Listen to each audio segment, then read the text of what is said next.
Please be seated.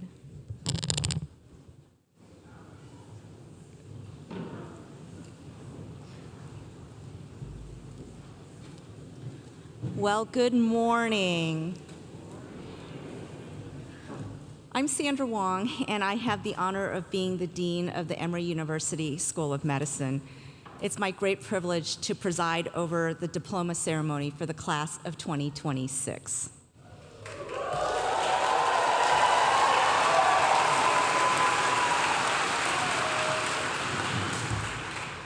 So I want to welcome members of our administration, our faculty, our alumni, family members, and friends who are joining us today in person or online, and most of all, to the members of the graduating class of 2026, welcome to the diploma ceremony.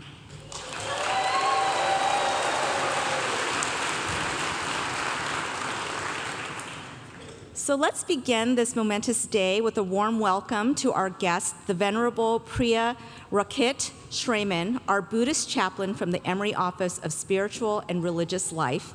He will now lead us in the invocation.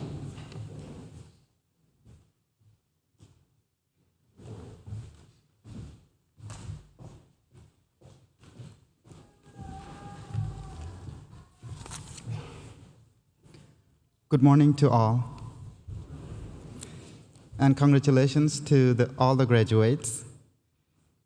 I invite you now to please join me in this moment of prayer and blessing. And I invite you to join me with your eyes closed or open as you feel comfortable. Spirit of life and healing, present in every act of courage, in every quiet room, and in every caring hand that reaches out to another. We gather in a moment that is both joyful and solemn. Joyful because these graduates have completed one of the most demanding journeys a human being can undertake. They have given years of their lives, countless sleepless nights, and the full measure of their minds and hearts to become healers. Solemn because what they receive today is not simply a diploma. It is the trust of every patient who will one day sit before them. So let us pause now in gratitude. We give thanks for the families who sacrificed alongside them, for the teachers and mentors who believed in them, for the patients, known and unknown, whose suffering became their greatest teacher. May these talented physicians carry forward the wisdom cultivated through the long years of study. May they hold great compassion in the face of deep suffering. May they find the courage to sit with a patient in their darkest hour and not look away. May they be healers not only of the body, but of the dignity of every person who comes to them. And may they never lose their sense of wonder at the sacred privilege of this work of healing and this work of caring. Amen.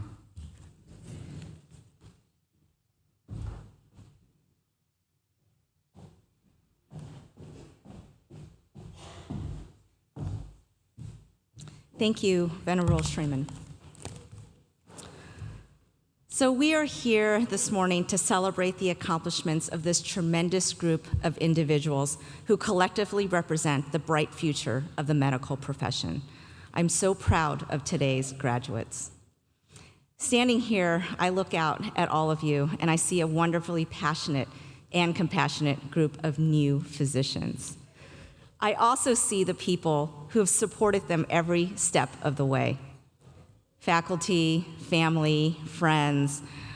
Let's take a moment. Please join me in thanking all of them.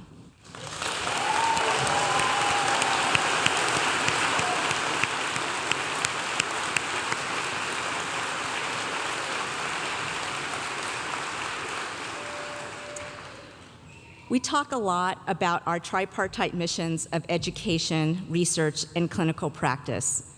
And we can cite a lot of truly wonderful things about our vision, our philosophy, but I think it really boils down to our people and our culture.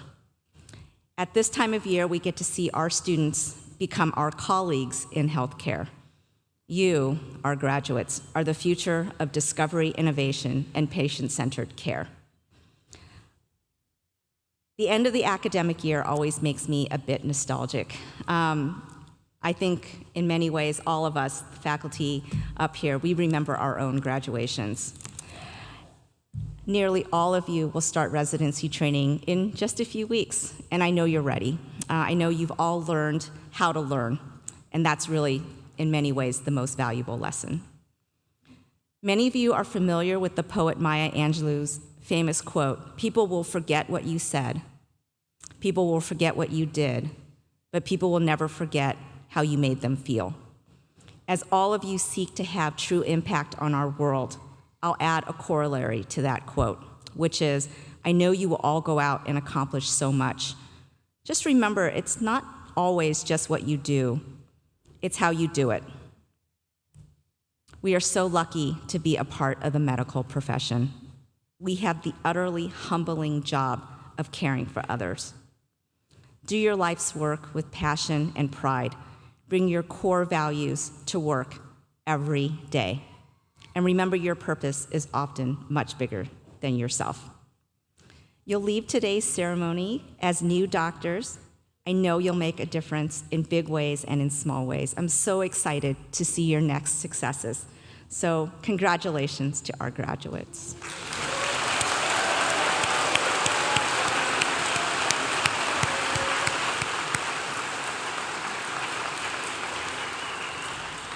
So now I'd like to take the opportunity to extend a special welcome to some of our guests. Joining us on the platform today, if we could please stand, that would be really great, is the Executive Vice President of Health Sciences and our Chief Executive Officer of Emory Healthcare, Dr. June Lee.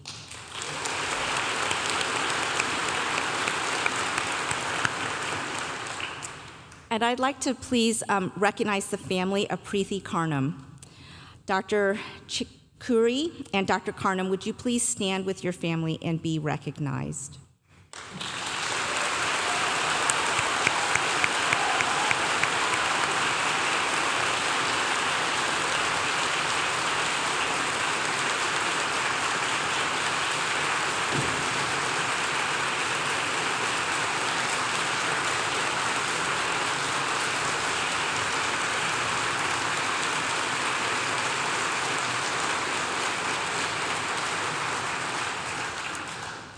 Many of you knew Preethi. During her time with us, she was a shining star, truly representing positivity, kindness, and commitment to medicine. We lost her in a motor vehicle accident in 2023, and I know she is in our hearts today as we graduate with her classmates. She is sorely missed and greatly loved. Thank you to the family for joining us today.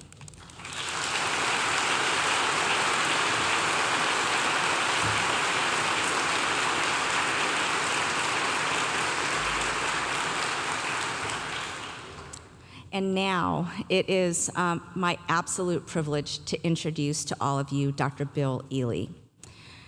His name is synonymous with the heart and soul of the Emory University School of Medicine. He is our Executive Associate Dean of Medical Education and Student Affairs. He's held leadership roles in the School of Medicine since 2000. He started as the Associate Director and Associate Dean and Director of Admissions at that time, and assumed his current role in 2004. Dr. Ely's journey at Emory began as a student, and he has earned an undergraduate degree in chemistry, a medical degree, and a Master of Public Health here. He also went on to complete his training here in internal medicine and in medical oncology. I would call Bill Ely a true Emory lifer. As I'm introducing Dr. Ely to give this year's commencement keynote address, he asked me to keep this introduction short. I will tell you this is a nearly impossible task. I may just talk faster. I really wanted to take this time to highlight what he has meant to Emory what he's meant to the School of Medicine, and what he's meant to our community writ large. Dr. Ely was a standout student athlete. He is a member of the Emory Sports Hall of Fame. He was an exceptional varsity swimmer dominating in breaststroke events. He served as the team captain for 3 years, and if you walk through Woodpeck, you can still see his pictures on the wall.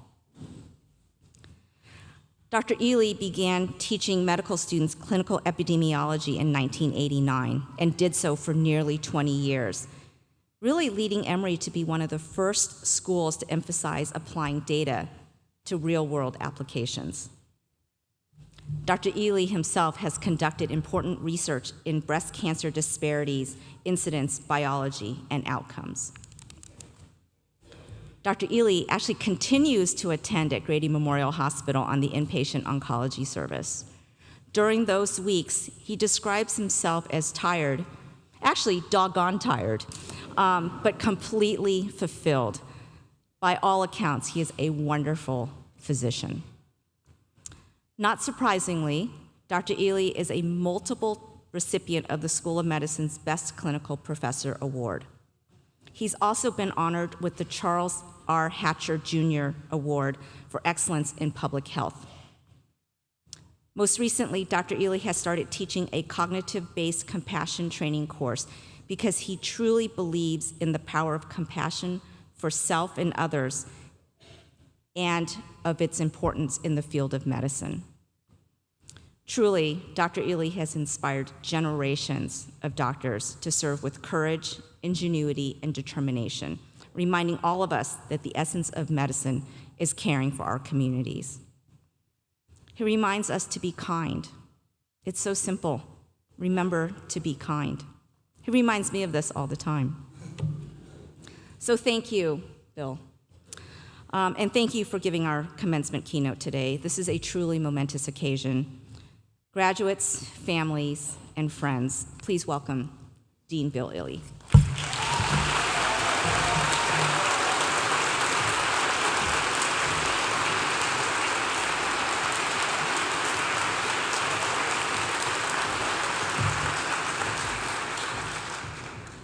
Thank you for that incredible introduction. Since I've been doing this for 28 or 29 years, being in this graduation, I want to make sure they can hear. So if you can upstairs, turn up the monitors up here a little bit, because I think we're a little hard to hear in the back. Is that right? Please, a little more monitor, as they say in the business. And thank you for Alan Lee for providing me with these. He knows me too well. Our staff know I will likely cry today, so it's okay. As Dimitri Casamatis has told us, it's okay to have emotions in medicine. And again, thank you for that great introduction. I'll try to go only 55 minutes. Good morning. Good morning. And welcome to all, class of 2026, friends, family, staff, and faculty. Is this where I need the Kleenex? A special welcome to my family, Mary and Caitlin.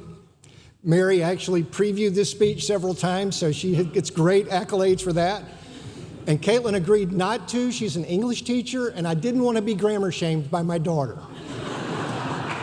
So thank you. My dear friends, the Sofers and the Churchwells are here. Thank you so much for joining us today. Alan, a friend from college, lifelong, and Dr. Churchwell, you saw his picture last week. He is here with his beautiful wife, Doretha. Alan's here with his wonderful wife, Mary Beth. I'm so blessed. It's always a privilege to participate in this ceremony. This is a special day. It is a great honor to address the class of 2026. Before I start, I want to thank my colleagues at Emory, the university, the medical school, the Woodruff Health Science Center, the Board of Trustees, all that have made this university possible. My dean colleagues, who are incredible people and dedicated to our students and faculty and staff. My dear friends in the basic sciences and clinical departments and public health and Emory College, in student health and CAPS. You know what that is, students.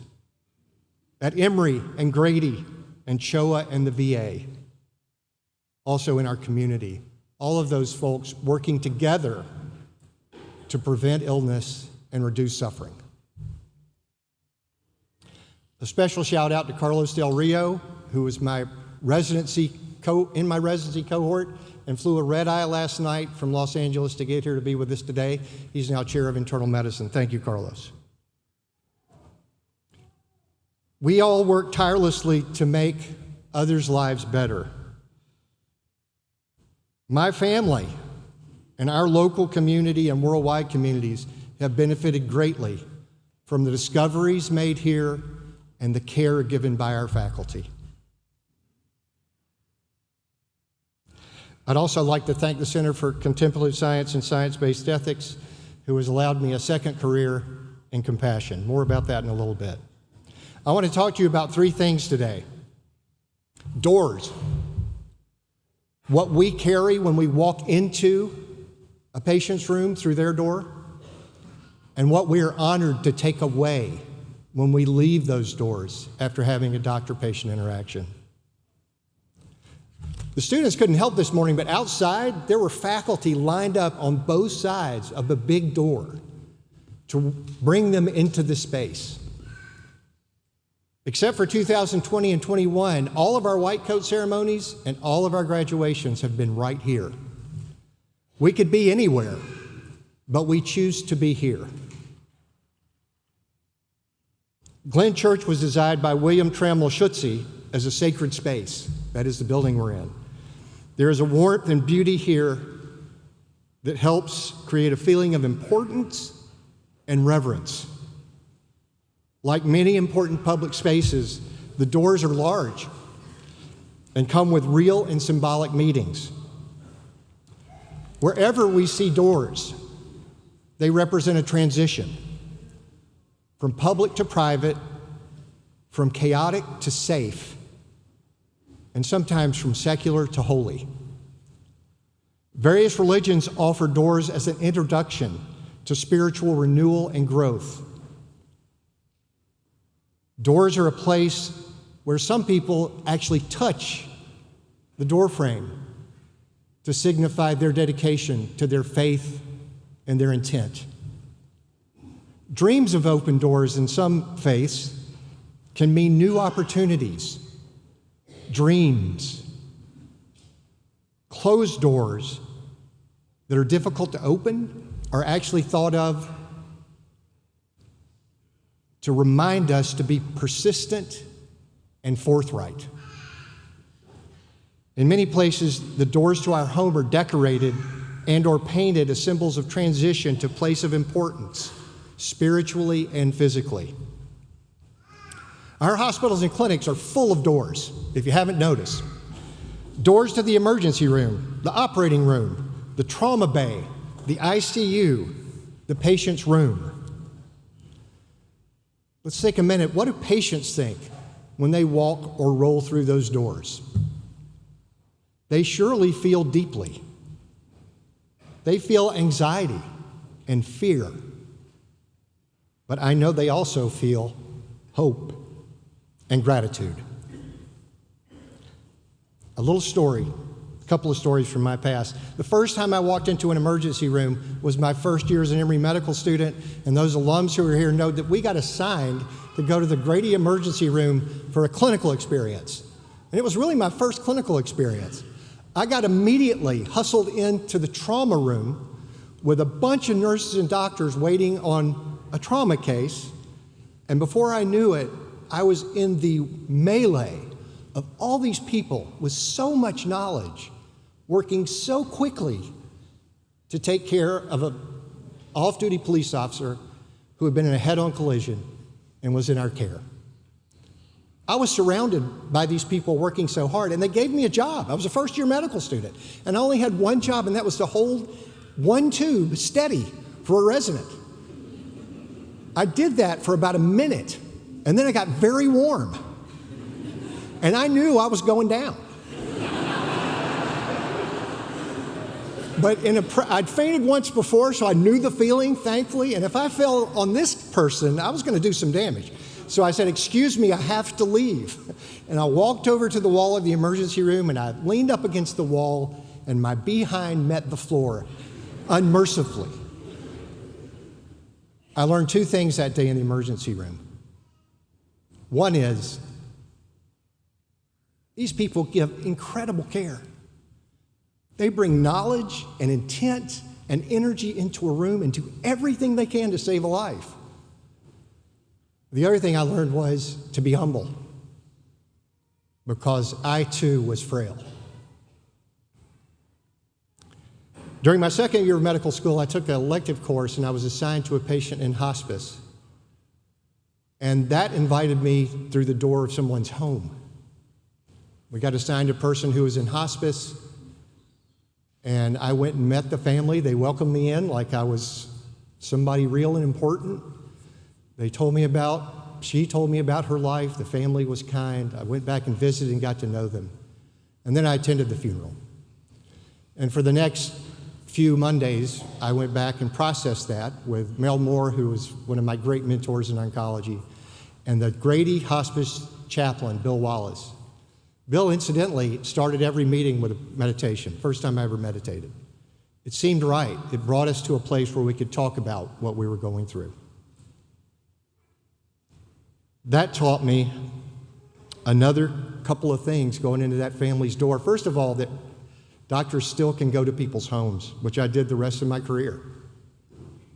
But my lessons beyond that were gratitude, incredible gratitude for the family who accepted me and taught me. They provided me an awakening of the nature of the work of a physician. The other big message was this profession was going to put me in the most intimate of spaces we can imagine as a human being. One more story. This is a Churchwell story. Reverend, you ready? So during my third year of medical school, I was assigned to the 7B internal medicine team, and I walked through the door of the doctor's lounge. That wasn't a lounge, it was a workroom. It was a bunch of desks and computers. Maybe no computers at that time. That tells you when this was. I walked through the door and walked right into Andre Churchwell. It was his domain. He was our resident team leader, which means he was our team leader. I told the students this, we spent 36 hours together taking care of the very sickest patients in a way that I could not have imagined. We listened to their stories. We examined each of them with dignity and persistence and diligence. We read exhaustively, thought collectively, and then I sat down and wrote about 12 to 13 pages by hand on paper to present this to the physician we called Dr. Walker, who was waiting for us at morning report. Andre helped me get ready, the interns helped me get ready, but you know what? There was no issue because we had given everything we had to care for our patients. And I just got to say, we nicknamed Andre Doctor because he preached the gospel of medicine. It was secular, but it was the gospel. He had such a passion for the effort, encyclopedic knowledge, a positive attitude, and compassion for every patient and every team member. We were all in. I went home the next night knowing that whatever I was going to do in medicine, I wanted to be like that.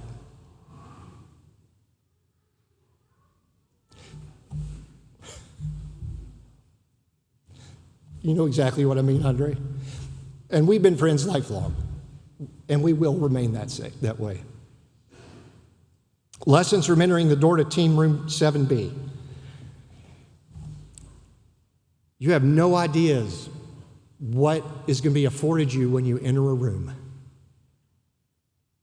But there will be many, many gifts of walking into these rooms. And two, medicine is amazing. It's amazing what a group of people can do for another when they work together with compassion, curiosity, knowledge, and diligence. Dr. Willis Hurst gave his last address from this podium back in 2004 or so. And he referred to space where a physician meets a patient as a sacred space. He said he'd said that not in a religious sense, but it was the only word he could conjure that allowed him to understand the gravity of what we did. Dr. John Stone, I read you one of his poems a week ago. When he read, there's a tape of that online, by the way, that I've sent to one of you, but he described the doctor-patient relationship as sacred. The definitions of sacred that are not religious, just to let you know, dedicated or devoted exclusively to a single purpose or person, worthy of respect, venerable. I have come to cherish Dr. Stone's and Dr. Hurst's wisdom. Class of 2026, you entered the doors of this sacred space because you too are committed to your patients and the profession of medicine. The work you have done and the character and integrity that you have embraced have led you to this sacred space and will carry you out the doors of this sacred space as a member of the profession of medicine, respected by all persons in all times. I'm going to read a poem, a little interlude here, called Complaint by William Carlos Williams.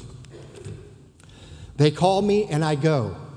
It is a frozen road past midnight, a dust of snow caught in the rigid wheel tracks. The door opens. I smile, enter, and shake off the cold. Here is a great woman on her side in the bed.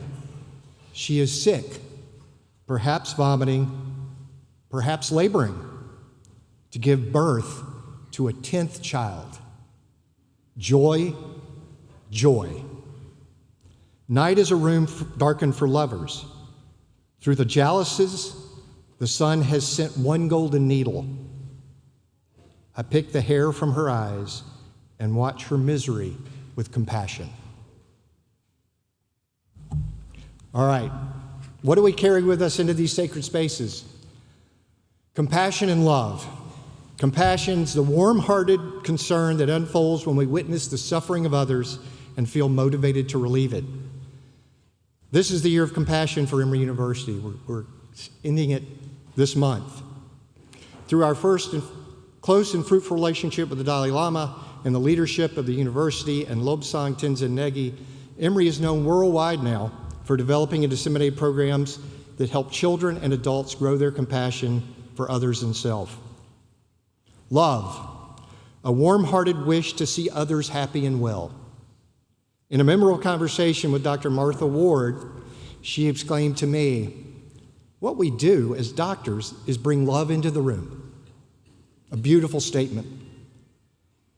Let's take a few moments to connect with love and compassion. I'm going to ask us all to do something a little bit like Venerable Priya did. But I want us all to get a comfortable place in our seat and close our eyes for a few seconds together. I want us to think about a time in our lives when someone comforted us. And I want us to think of it with all our senses. Our sight, the light, any smells, any sounds, a voice, a comforting voice, any touch, perhaps the touch of a hand of consolation.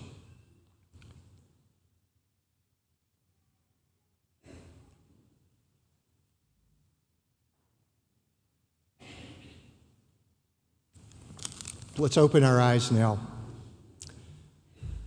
Now, many of us, and I venture to say, I feel this more as I age, we felt that physically. We felt the warmth of someone caring for us. We may have had a tear in our eye thinking about someone who did that for us, maybe someone who's no longer with us. But it is completely normal to have that sense of warmth after being cared for, and completely normal for people who want to help others to want them to have that same feeling when we care for them or when we care for our family or when we care for our next door neighbor. We apply all this knowledge and experience you all have gained over the last 4 or 8 or 9 years for MD PhDs with a fervent desire to help others, whether it's at the bedside or in the laboratory or in the epidemiology sphere. That's what you've been gathering. I think medicine is love and compassion informed by knowledge and experience. That's it. Our love and compassion naturally leads us to a few other essential attitudes. Curiosity. You can't really care for somebody if you don't really want to know about them. And we do get to know about them. A sense of social justice. We want the people we serve in our community to have the things they need for a good life. We try to take care of that in the hospital. We try to take care of mental health care and addiction care and medicines that people can't afford and a way home or a place to go sleep in a warm space. And that's really hard work. And we can't do it always, but we try. And then when you all go home, and when our faculty go home, you try to do it in the community. When we can, we advocate for our patients and community because we are compelled to help. Persistence. I want to tell you something. It's a secret. You all had the best match we've ever had. One of the reasons you did was people know that Emory doctors are persistent. You don't take no for an answer. You dig hard, and you try hard to give people what they need. Persistence is really important in the face of all our patients face. And finally, patient and discernment. I'll give one little example of my own life. One December 23rd, I was coming out of Emory Clinic, and we celebrate Christmas in my tradition at home, and I may have had a few extra presents to buy on this 23rd of December. We celebrate on the 24th. I may have been behind. I remember exactly where I was coming out of the elevator shaft, and the door opened to the clinic, and my phone rang, and for a second I thought, I shouldn't answer this. I got to go buy presents. That lasted for one ring, and then I answered the phone. And it was my patient, Laura. I just started taking care of her 2 months before. She had metastatic breast cancer, and she was absolutely bereft at the fact that this may be her last Christmas. And I all of a sudden, I just said, all right, Bill. I sat on the curb. It was hard. It was cold. It was December 23rd, not too cold for people up north. It's Atlanta cold. But I listened to her for 45 minutes. I could not tell her that this wasn't going to be her last Christmas. I gave her some hope without overpromising. But at the end of the 45 minutes, she was ready to experience this Christmas. For the next 12 years, I got a picture of her and her husband from Times Square in New York every Christmas. So what did I learn from that? I learned to slow down, to listen. And I tell you, the medicine I gave her was listening. But that is a lot of medicine. And she knew I was there for her. Patience and discernment. The great thing about medicine is that we have opportunity for lifelong growth in our knowledge, in our curiosity, our persistence, our efforts in social justice, and in our love and compassion for others and ourselves. I will dare say, physicians who take advantage of their profession are amazing human beings by the time they get to my age. They have seen a lot, they have given a lot, they have learned a lot about what it is to be human. We must reflect and learn about what it is to be human and a physician. You've heard me say this. I'm going to say it one last time. You'll never have to hear it again. Journaling, prayer, meditation, therapy, music, art, nature. We have to hold on. I've told you this. We have to hold on to some things that make our soul sing. Please do that, because you got to go into the room and take that love and joy and compassion. A note on self-compassion. Along the way, every caregiver I've ever met struggles with self-compassion. It is part and parcel of deeply caring for others. I've come to believe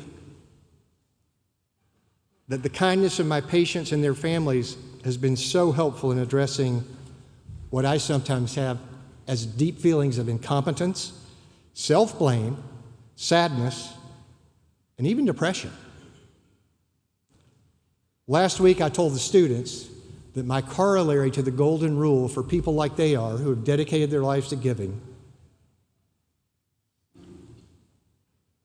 is do unto yourself the way you would take care of your patients. Just be at least as nice to yourself as you are to them. You will help each other do that. One more poem, Love After Love by Derek Walcott. The time will come when with elation you will greet yourself arriving at your own door, in your own mirror, and each will smile at the other's welcome and say, sit here, eat. You will love again the stranger who was yourself. Give wine, give bread, give back your heart to yourself, to the stranger who has loved you all your life, whom you ignored for another, who knows you by heart. Take down the love letters from the bookshelf, the photographs, the desperate notes. Peel your own image from the mirror. Sit. Feast on your life. What do we take out of these sacred spaces that we enter? In the closing talk I gave to the students last week, I told them about the gifts of science, our colleagues, and our patients. The greatest gift is our patients, by far. They allow us to dig into the science the rest of our lives. They allow us to work as teams to give all this great care.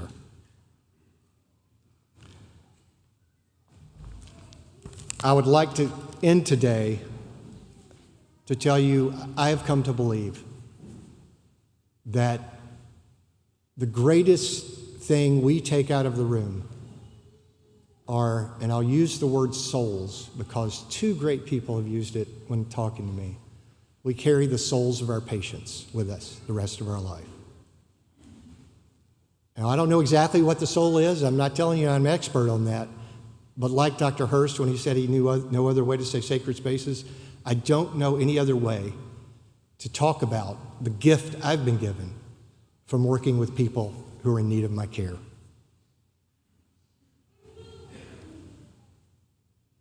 That's the extra gift.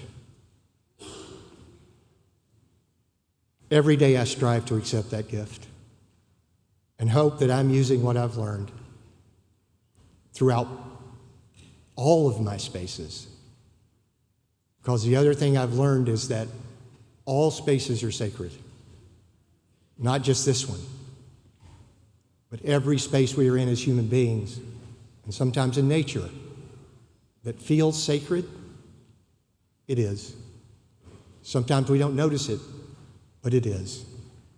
So we have a chance as physicians to be those people who warm up a room, who are kind to all.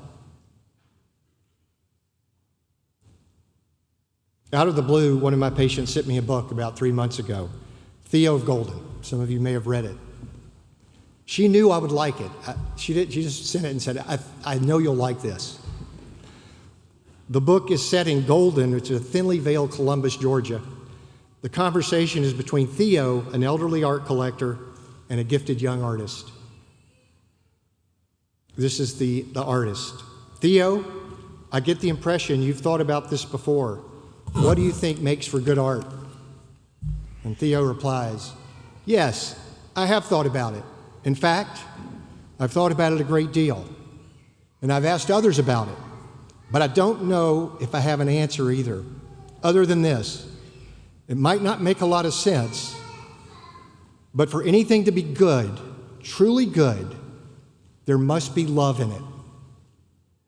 I'm not even sure I know what that fully means, but the older I get, the more I believe it. There must be love for the gift itself, love for the subject being depicted or the story being told, and love for the audience.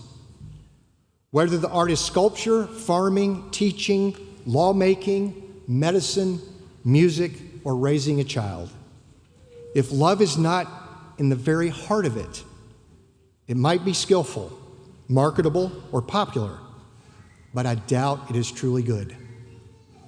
Nothing is what it's supposed to be if love is not at the core. Then Theo snickered at himself and said, "I think I sound like a crazy old man again." So here ends the commencement address from a crazy old doctor. With it comes the heartiest congratulations for our students and their loved ones, gratitude for our faculty and staff, enormous love and compassion for you, the class of 2026, and those we have served together, and the very best wishes in this magnificent, rewarding profession of medicine. Thank you very much.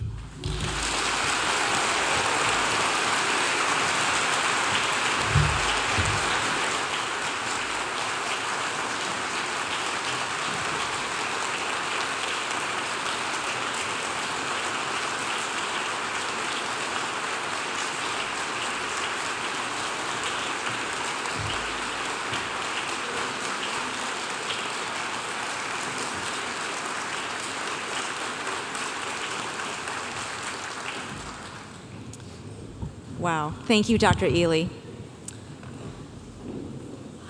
Okay, it is now my honor to present the Provost's Distinguished Teaching Award for Excellence in Graduate and Professional Education. This award is presented to one faculty member in the School of Medicine in recognition for the important role of exceptional instruction within formal and informal educational settings. This year's Provost Award goes to Dr. Mohammed Khan, a professor in the Department of Radiation Oncology. Dr. Khan, would you please come to the podium and be recognized?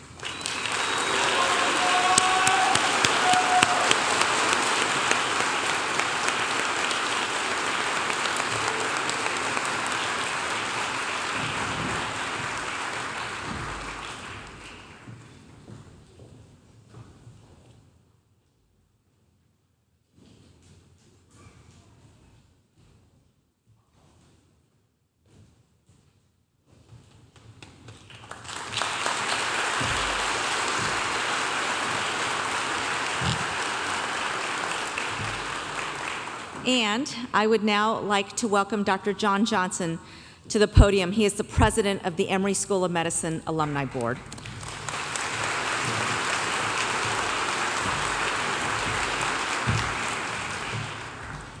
Good morning. It is my sincere pleasure to welcome the class of 2026 as you join our proud graduates this year in becoming members of the alumni of the Emory School of Medicine. We know you will continue our great tradition of serving others as physicians. I would now like to ask all former alum of Emory School of Medicine to please stand and be recognized.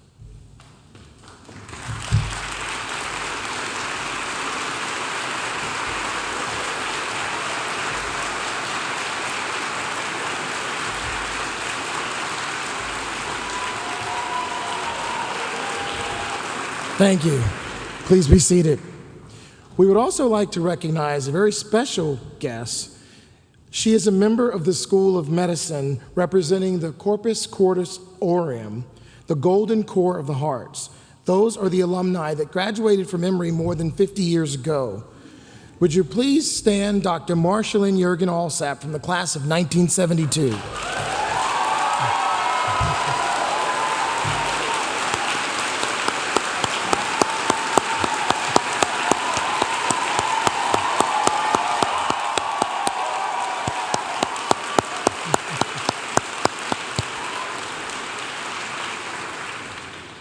Thank you for joining us today.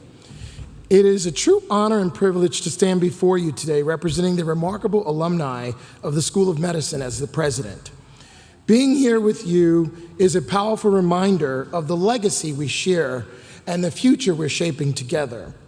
As alumni, we are here to support you on your journey, and we warmly welcome you into this path forward as you become involved in the life of the School of Medicine. Together, we will strengthen the bonds that make our community extraordinary. In 1993, the Medical Alumni Association established an award to be given at graduation to the teacher who best exemplifies excellence in medical education. It honors the legacy of Dr. Evangeline Papageorge.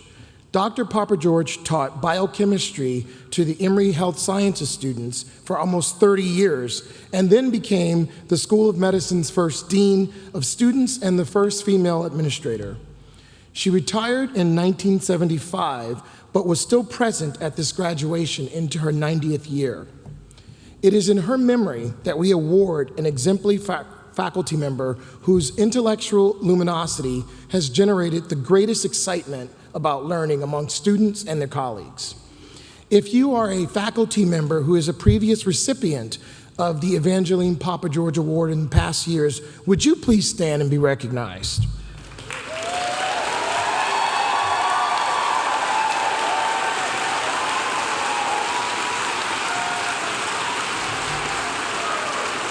Thank you all. As a small group leader, this year's recipient is exceptional, always available, exceptionally kind and wise. This person and their students form long-lasting relationships. Their students are quoted as saying that they are one of their best gifts as a teacher, and in their ability to guide them through the right path when they stray and provide a safe, supportive environment in which we always felt welcome, and sometimes we failed, but they were there to pick us up. They not only provide affirmation when we answer challenging questions, but successfully correct us in ways that are kind and constructive. By leading through vulnerability, they set the tone for all of us to feel like we can truly rely on each other in our small groups, that we should share ourselves with each other during difficult times and rewarding times. This was a comfortable place for us to be. We generally look up to them for showing us how to use what we consider weaknesses as strengths to care for each other better, more sincerely, and more empathetically. They have had a huge impact on Emory faculty and students through their dedication, gentleness, wisdom, and joy in teaching, as well as vulnerability.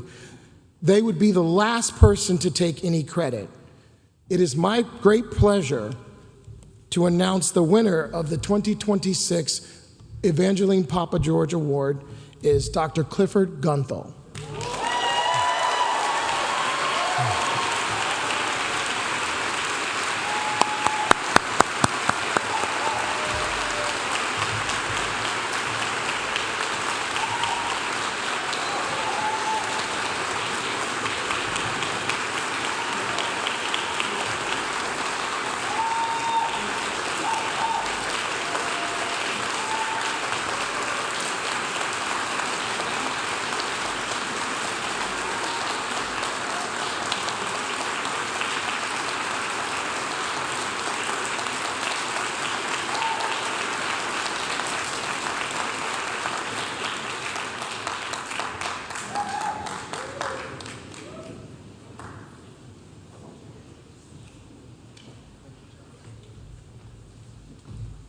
Let's congratulate Dr. Gunthal one more time.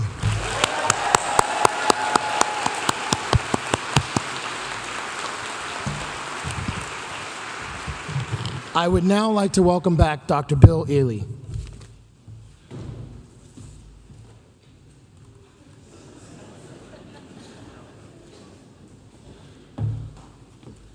I was too happy about Cliff.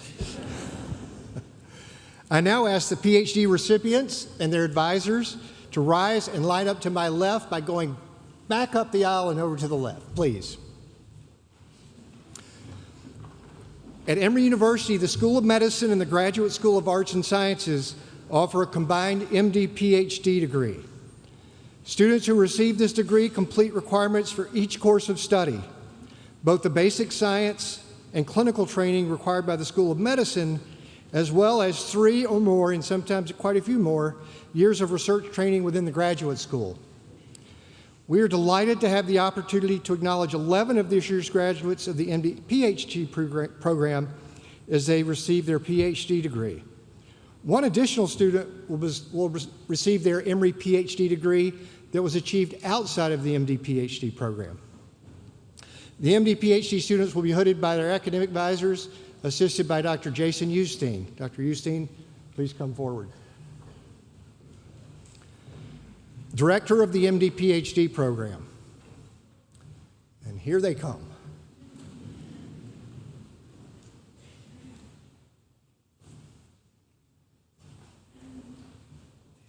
Stop right there. Will Lauren Askew please come forward?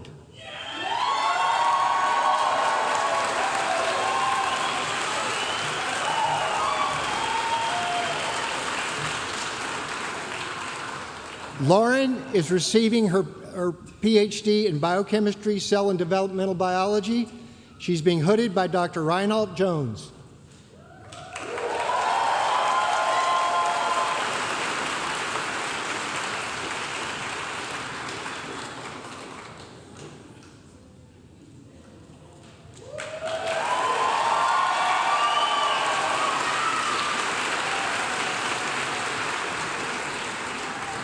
Will Stephanie Bellman and her advisor please come forward? Stephanie is receiving her PhD in environmental health sciences. She's being hooded by Dr. Ann Piantadosi.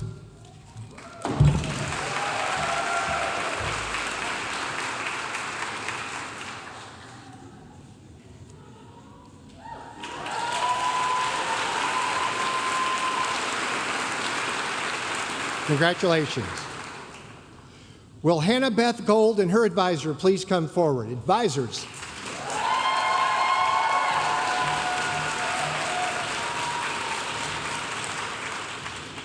Hannah is receiving her PhD in chemistry. She's being hooded by Dr. Dennis Leota and Dr. Ari Eisen.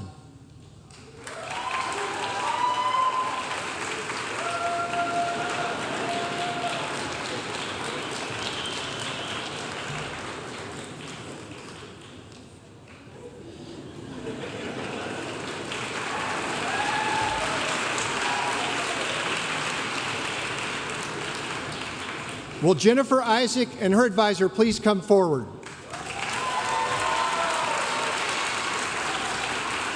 Jennifer is receiving her PhD in neuroscience. She's being hooded by Dr. Malavika Murugan.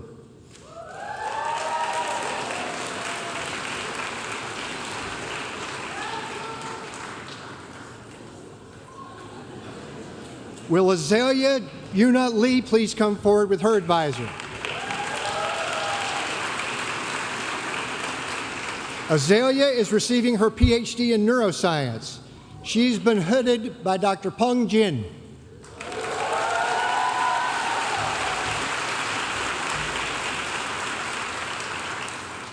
Will Heather Kelsey Lynn please come forward? Heather is receiving her PhD in cancer biology. She's been hooded by Dr. Sarwish Rafiq.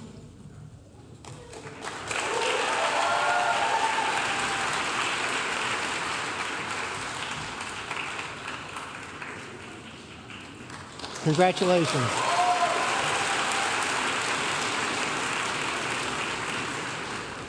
Will Justin Leonel Cruz Santos please come forward with his advisor?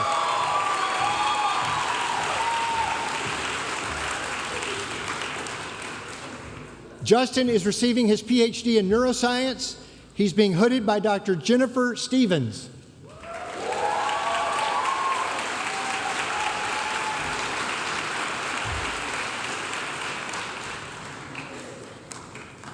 Will Hannah Dorothea Thompson please come forward with her advisor?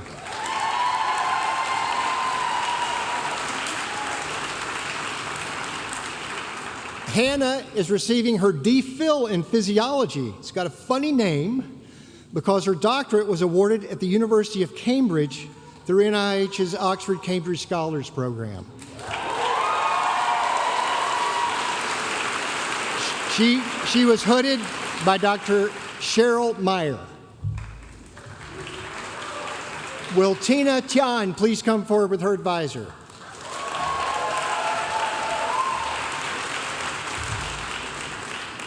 Tina is receiving her PhD in neuroscience. She's being hooded by Dr. Patricia Jillian Ward.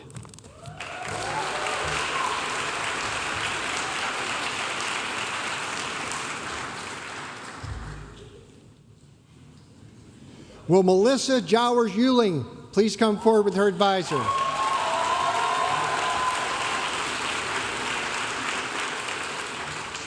Melissa is receiving her PhD in sociology. She's being hooded by Dr. Ellen Eidler.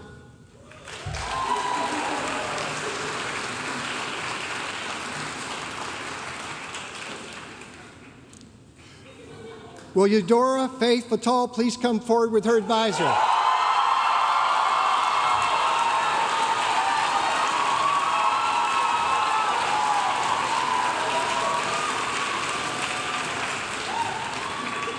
Eudora is receiving her PhD in biomedical engineering. She's being hooded by Dr. Wilbur Lamb.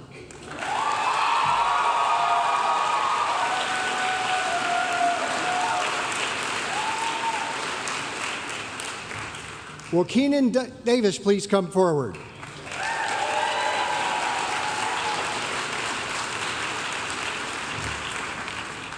Keenan is receiving his PhD in religious studies. He's being hooded by his mentor, Dr. Don Seaman.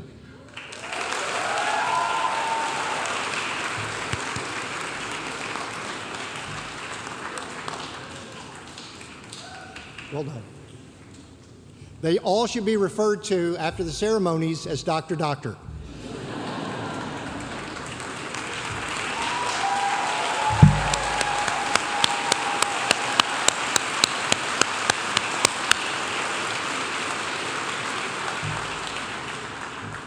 The Emory University also has a combined Doctor of Medicine and Master of Public Health degree. The following 4 students receiving the MPH degree completed an additional year of training in our Rollins School of Public Health. They will graduate with the combined degrees of MD, MPH. I ask each student to rise and remain standing after I call your name. Please stay standing until all students have been recognized, and let's hold our applause till the last person, and we'll clap really loudly. Valentina Larrabee. Maureen Joseph McNamara. Mopaninu Jesu Oluyinka. Lorraine Charlotte Vitek. Congratulations to all.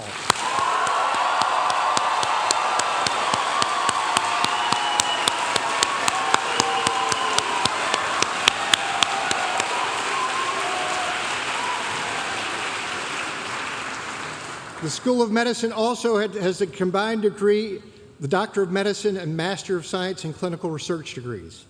This required an additional year of training in the Graduate School of Arts and Sciences. I'll ask each student to stand and remain standing. You don't do well with the instructions. We've got 160 people across the stage later on. We got to get good at this. Please hold your applause till we get all 5 standing. Zachary Lawrence Bernstein. Sarah Catherine Blaine. Kasavia bin Israel Buckley. Omar Namour Jean-Baptiste. And Jada Keith.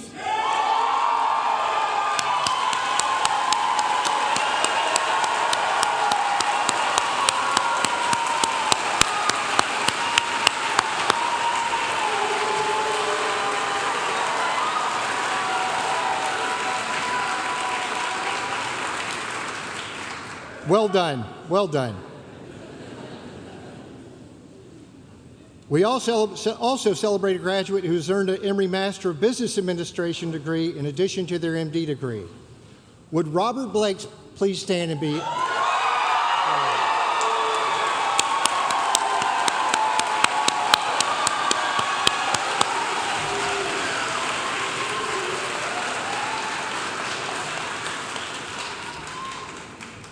One more special honor. We have a special honor today of recognizing Jessica McHenry. Jessica, would you stand, please?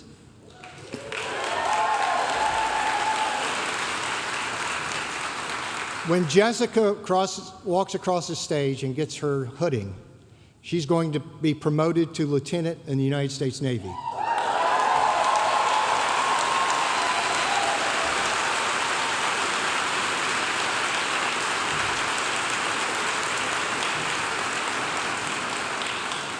Jessica, in my reading, it's a time to say Bravo Zulu, which means well done in Navy speak, and thank you for your service.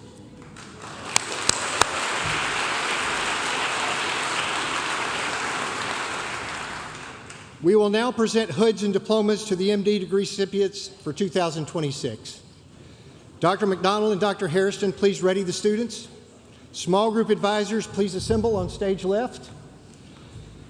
Associate Dean Dr. Stacy Higgins will read the names of the graduates and assisted by Dr. Nancy Newman. The graduates will be hooded by their society advisors, assisted by me when necessary, and then receive congratulations from Dean Wong and Vice President Lee. If you all could stand just to stage right, please. The graduates will be hooded by their society advisors. As we said, they're lining up. Once students have received their hoods and diplomas, each graduate will stop at our official book at the end of the row down here and sign their names for the very first time with the MD and other accolades agreed. You just heard a lot of other degrees that are going to be signed. But hopefully this is the first time they've ever signed anything as MD. They will be assisted by Dr. Marilyn Bond, Associate Dean for Education, and Dr. Yolanda Hood, Assistant Dean. Now, I'm going to ask this one more time. We've got 160 people to go. There's a ceremony that's supposed to come in here and arrange their 2 o'clock ceremony, so we want to be out somewhat before 2 o'clock. There are refreshments waiting for us. It's going to be good. Just trying to entice you. So if we do clap, let's do it as they leave the stage briefly. I'm just working with the crowd here. Once all the students have received their diplomas, we will complete the ceremony. So this is the big act right here. Dr. Higgins?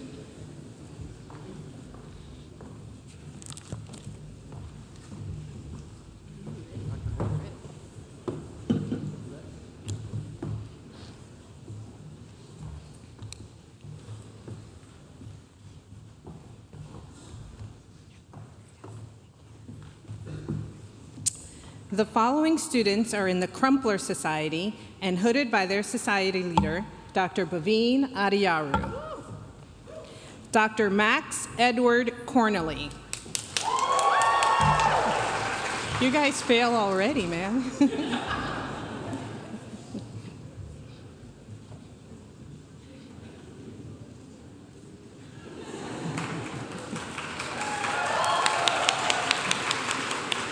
Dr. Maureen McNamara.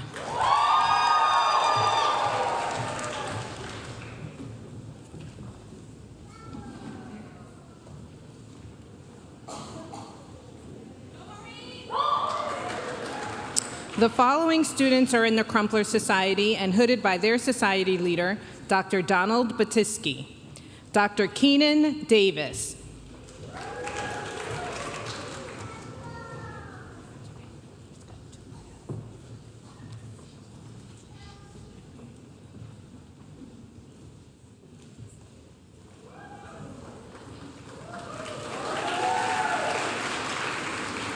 Dr. Eudora Vital.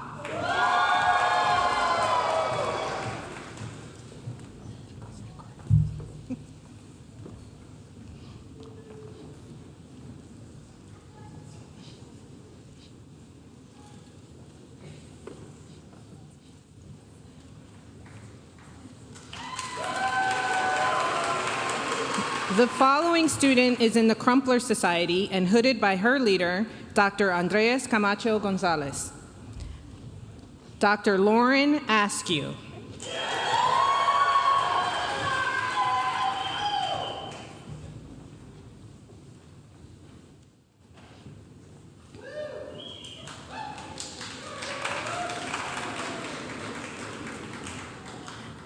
The following students are in the Crumpler Society and are hooded by their society leader, Dr. Maura George. Dr. Brittany Beckett.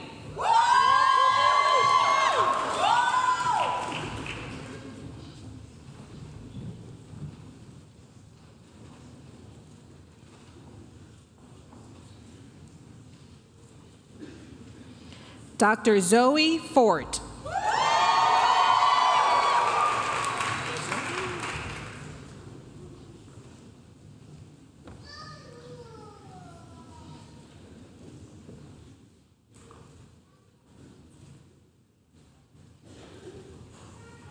Dr. Natalie Givens.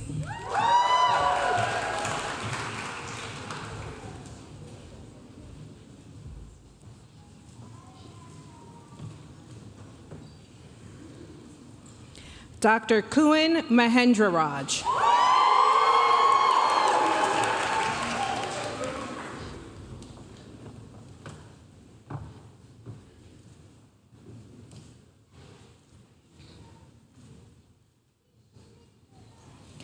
Dr. Angela Riggins.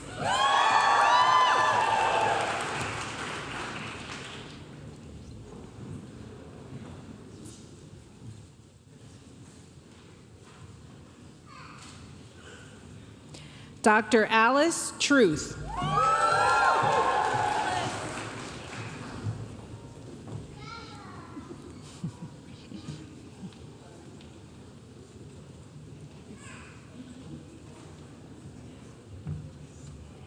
Dr. Olivia Vieira.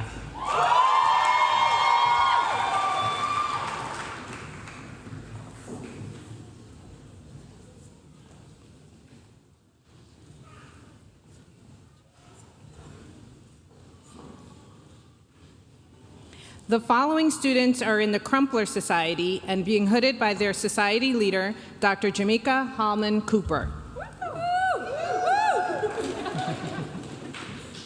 Dr. Helena Boy.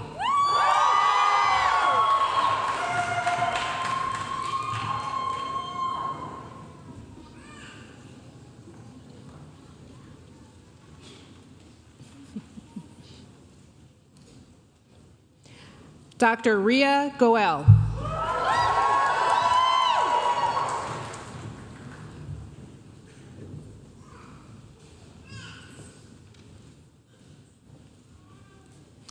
Dr. Jasmine Hurd.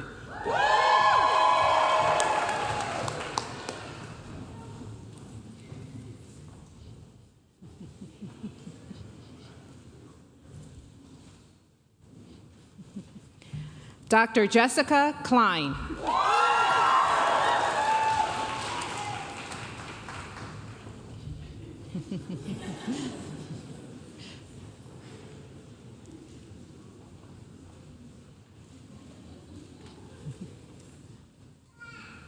Dr. Rachel Lazarus.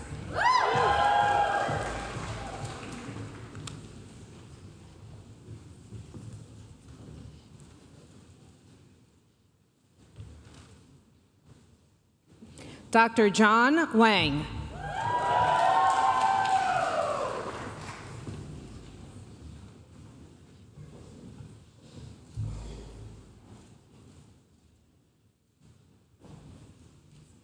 Dr. Molly Westrick.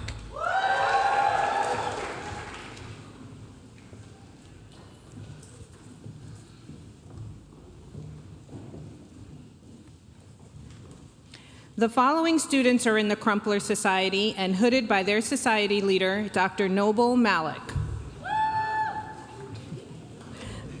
Dr. Rafe Alem.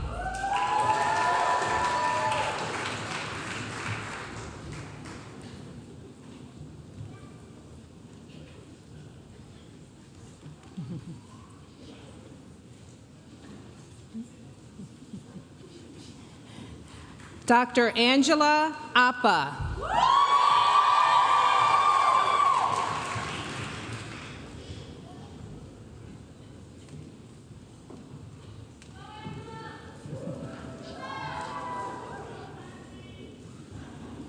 Dr. Omar Jean-Baptiste.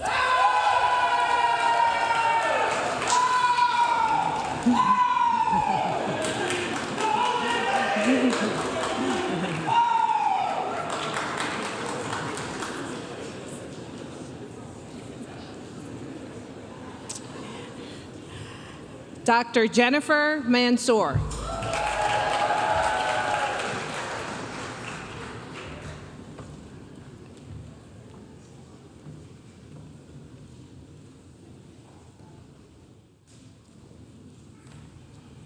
Dr. Sara Samranayaka.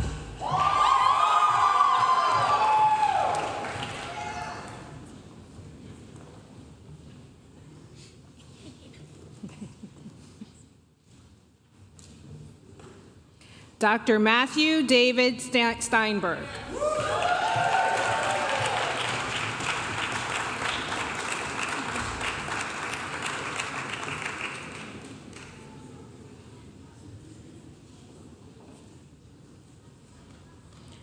Dr. Ayahiro Diana Takashima.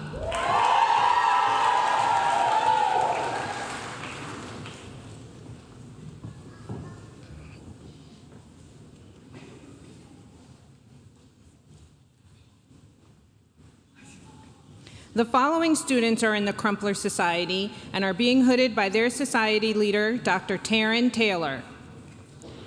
Dr. Brittany Davis.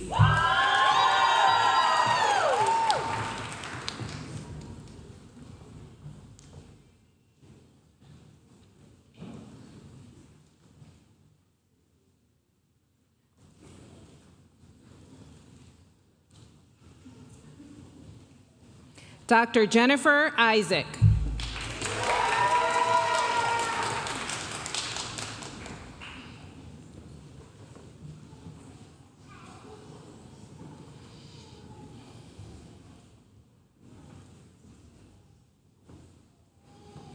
Dr. Kayla McDonald.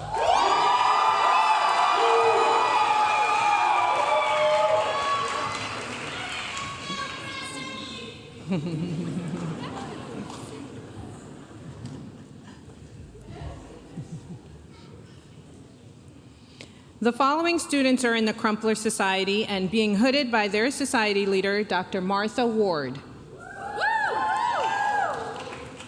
Dr. Simone Afriye.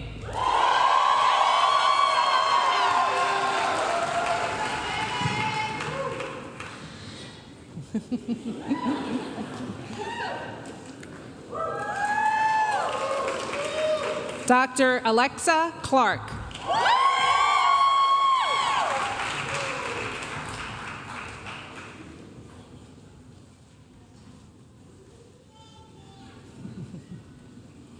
Dr. Lucy Duffy.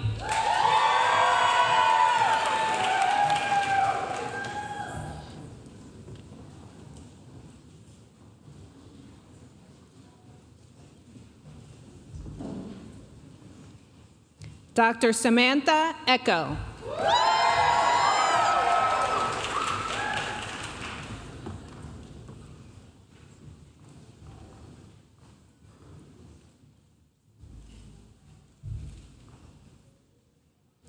Dr. Stephanie Chidama.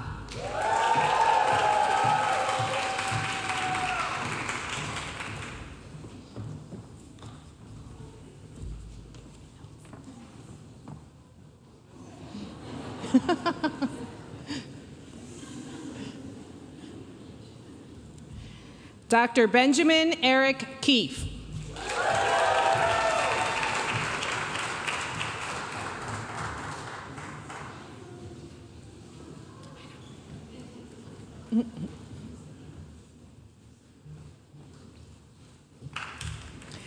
Dr. Ari Levine.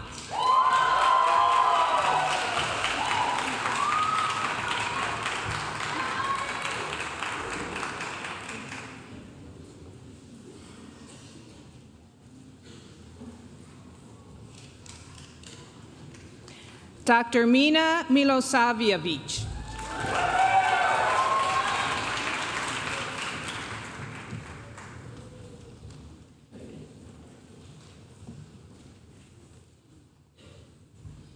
Dr. Julian Moran.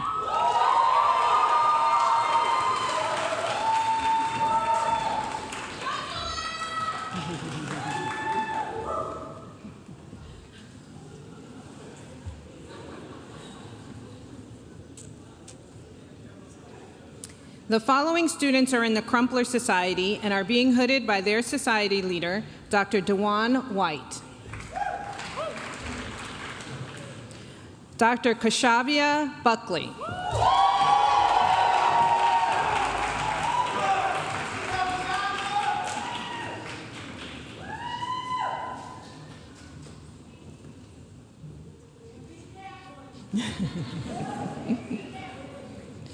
Dr. Valentina Larrave.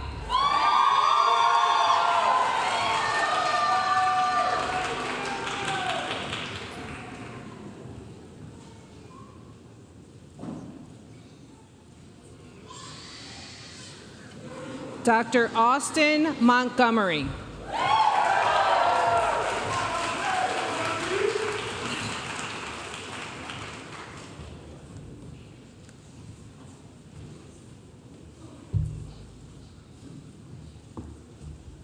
The following students are in the Home Society and are being hooded by their society leader, Dr. Stephen Brandt. Dr. Catherine Chandler.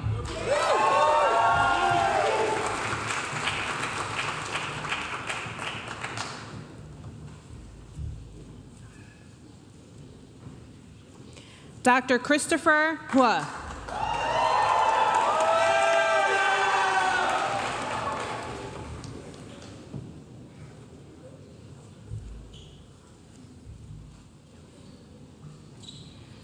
Dr. Preksha Kukreja.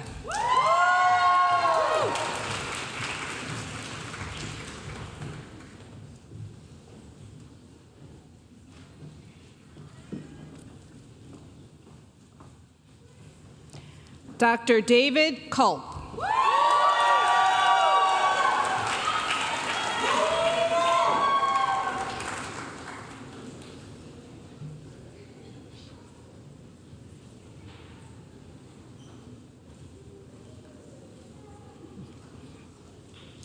Dr. Brendan Pulsifer.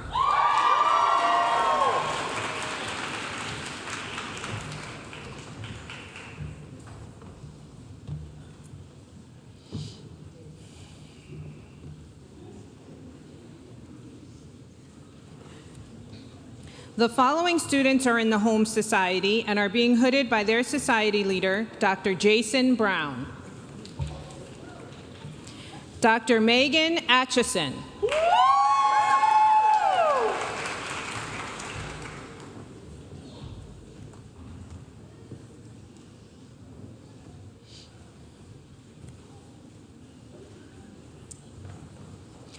Dr. Paridi Agarwal.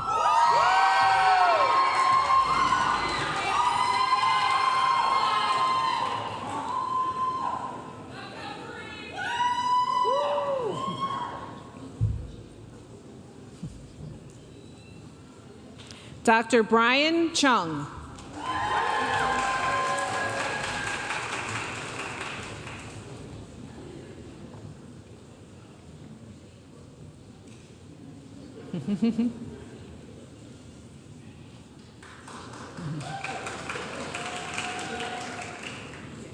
Dr. Dana Herman.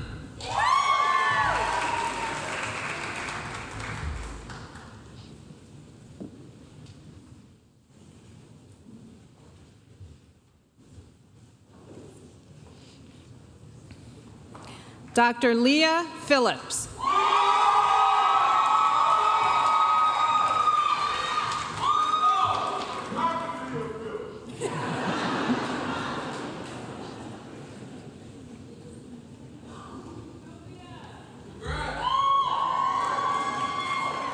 Dr. Anna Polmenskis.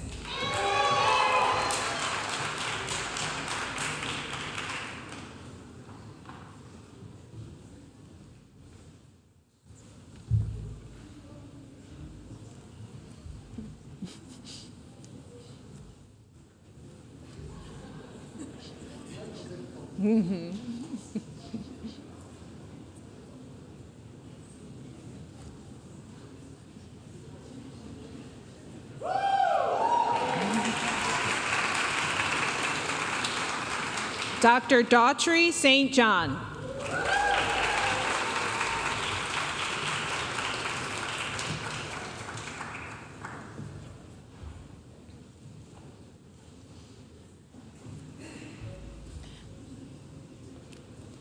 The following students are in the Home Society and are being hooded by their society leader, Dr. Hughes Evans. Dr. Isabella Amañera.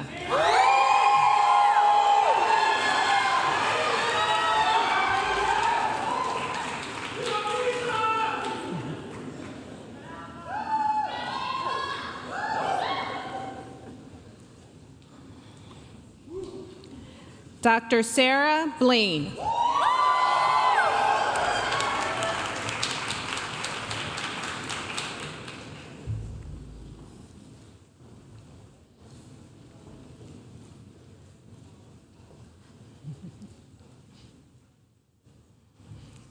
Dr. Anisa Iqbal.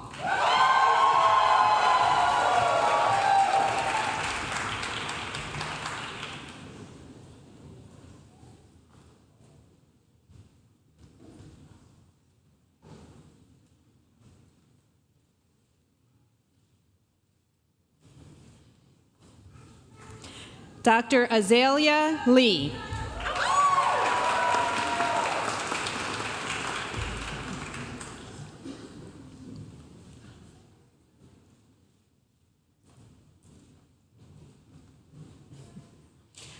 Dr. Ali Toure.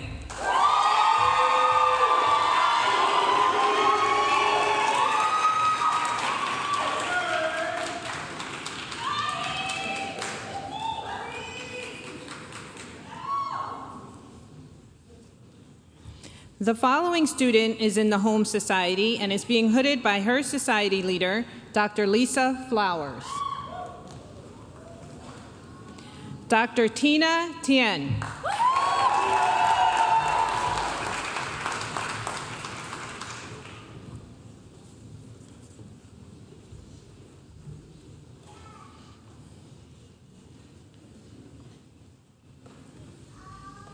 The following students are in the Home Society and are being hooded by their society leader, Dr. Andrew Furman.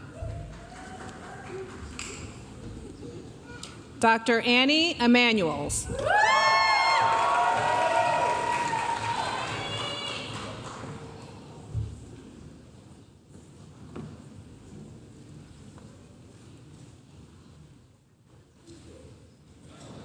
Dr. Hannah Gold.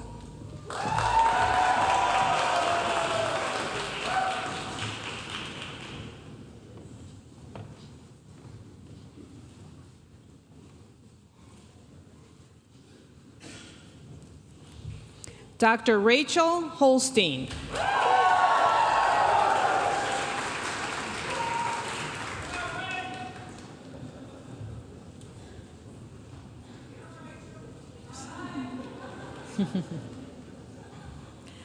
Dr. Sana Kamboj.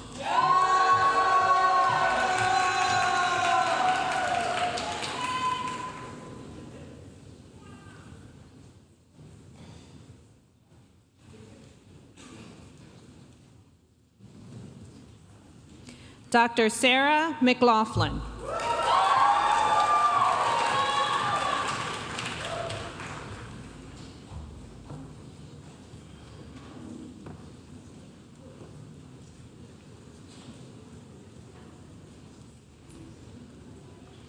Dr. Nicolas Quiroga Gutierrez.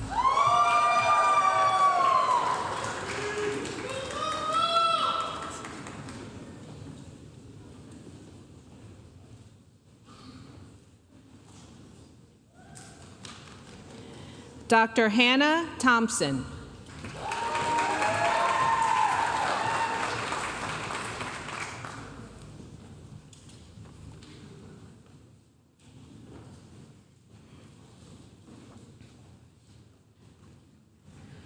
Dr. Laurence Wexler.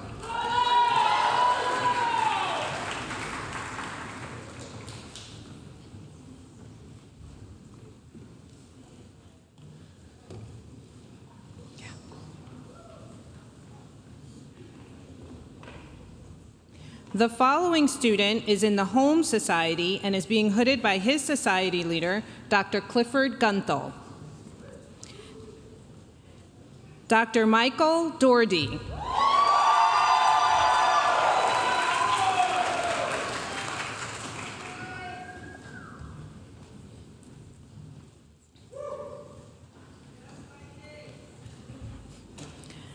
The following students are in the Home Society and are being hooded by their society leader, Dr. Jason Liebzeit. Dr. Natalie Albright.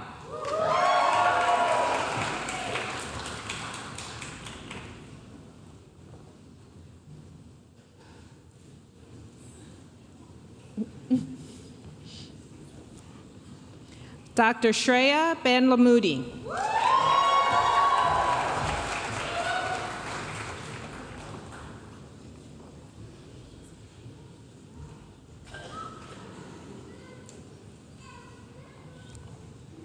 Dr. Jarrett Barr.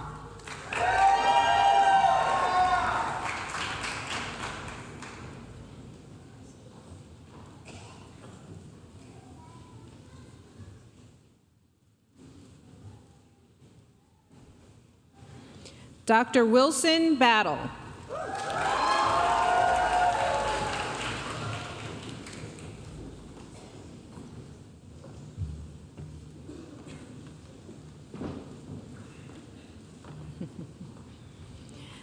Dr. Gabrielle Gershon.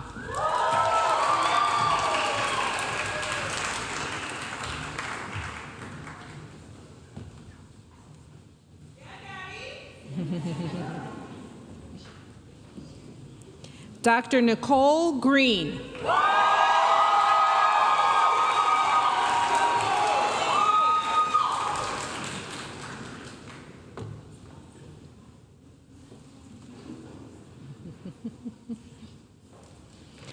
Dr. Jessica McHenry.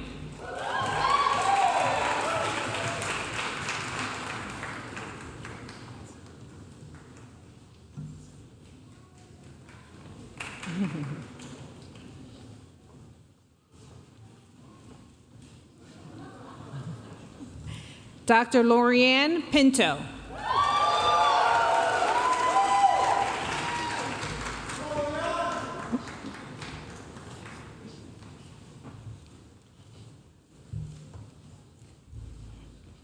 Dr. Maya Yonker.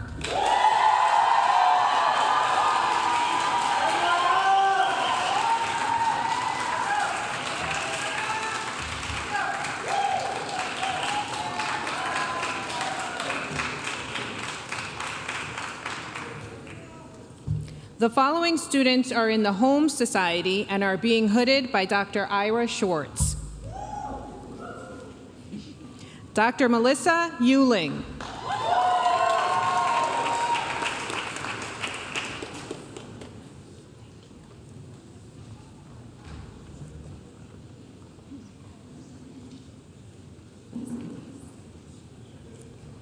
The following students are in the Klein Society and are being hooded by their society leader, Dr. Dimitri Casamatis. Dr. Iris Abrahantes Morales.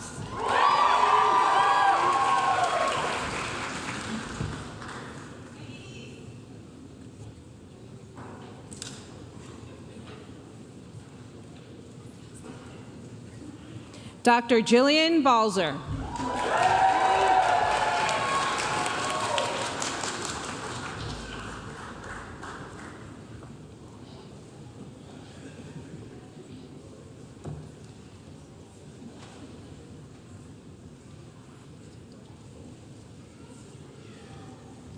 Dr. Emma Kate Costanza.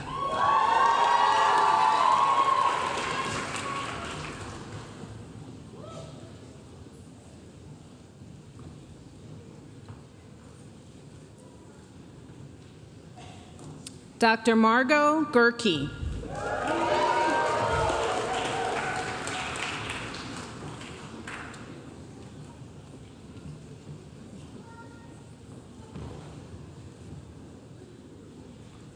Dr. Anna Gorski.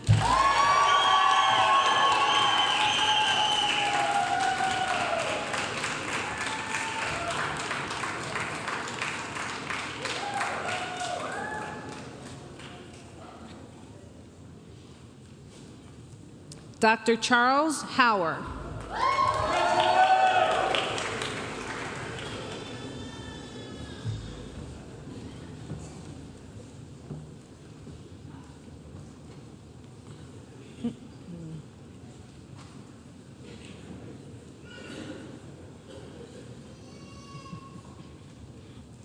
Dr. Adam Jarvie.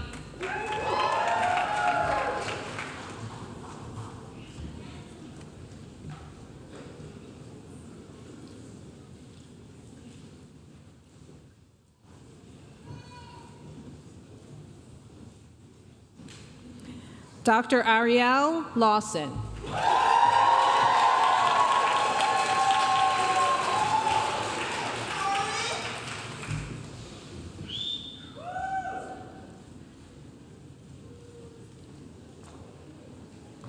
Dr. Simo Senkosi Incamboni.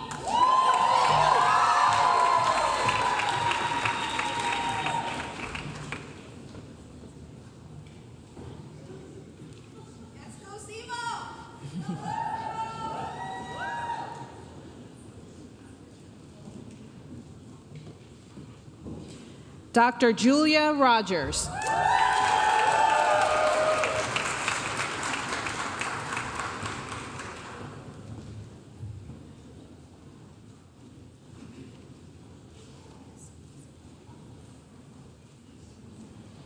Dr. Justin Santos.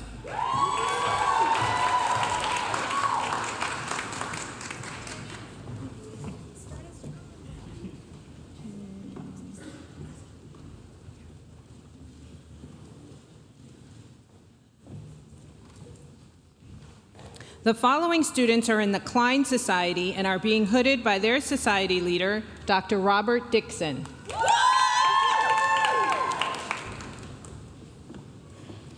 Dr. Tami Adekunle.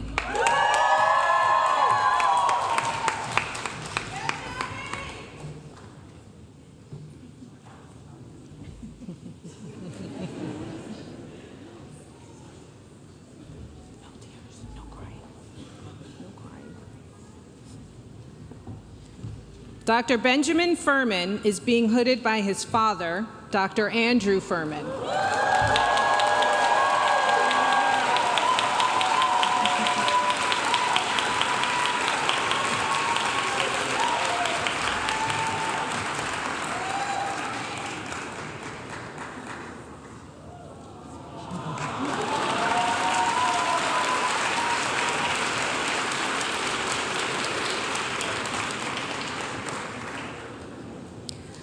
Dr. Francesca Girardo.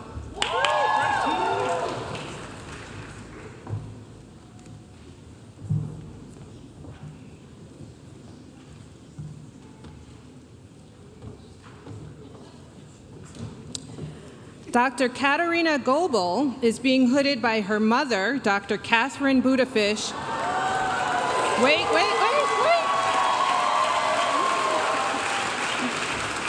And her father, Dr. Stefan Goebel.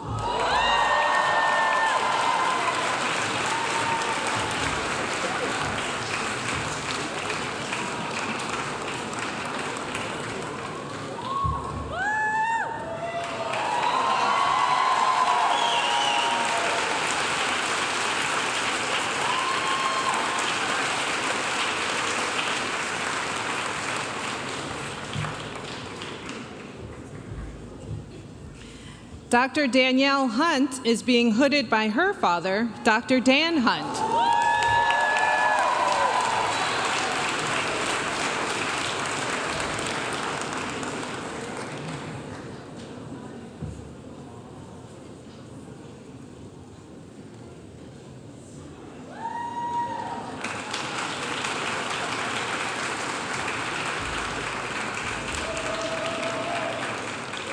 Dr. Sonia Moran.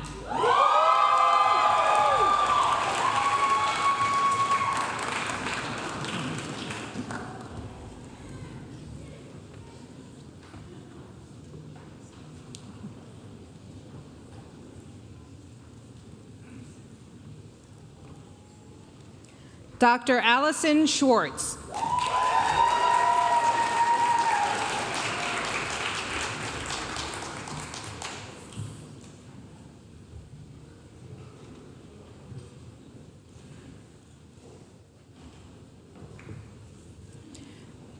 Dr. Paul Stephen.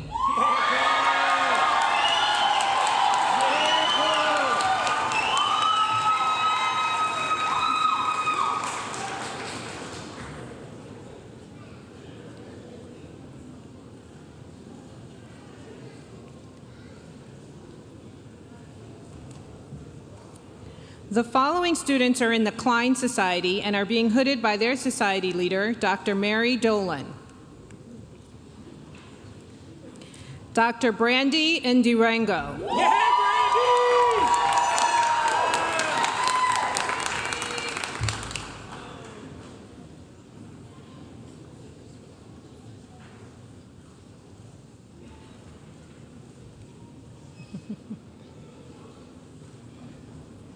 Dr. Lorraine Vitek.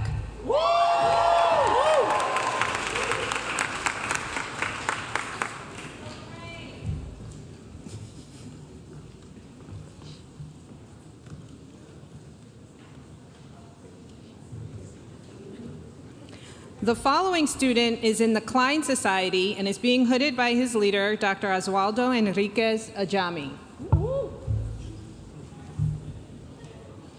Dr. Spencer Michael Lee Ray.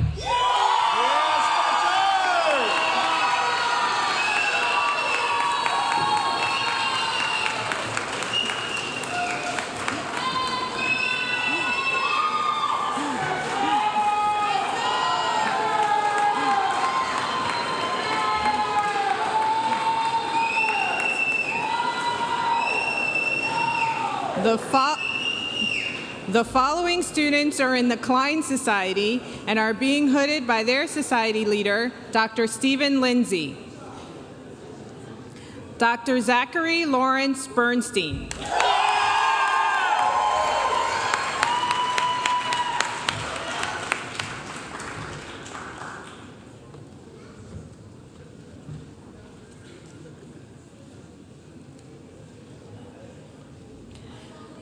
Dr. Robert Blakes.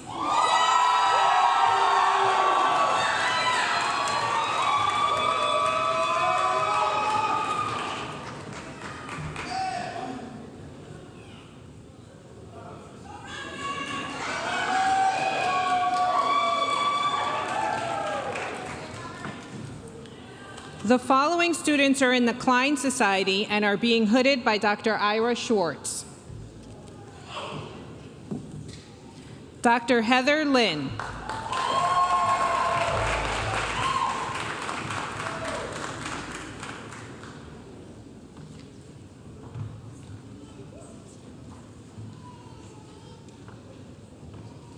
Dr. Myra Chow.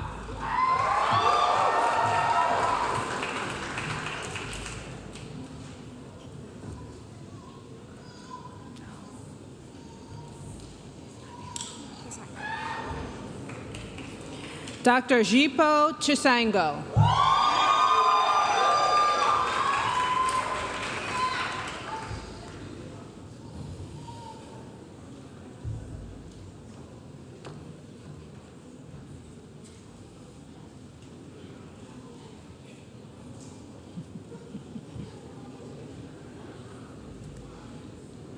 Dr. Babajide Owoshela.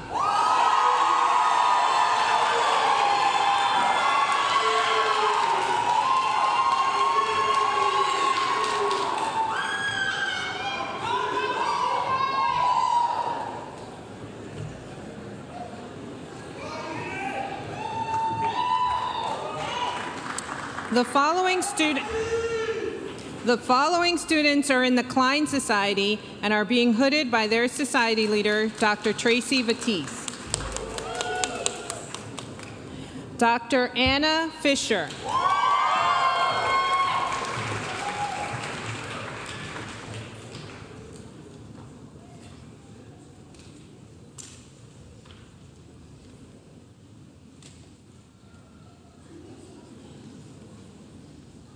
Dr. Abigail Lacates.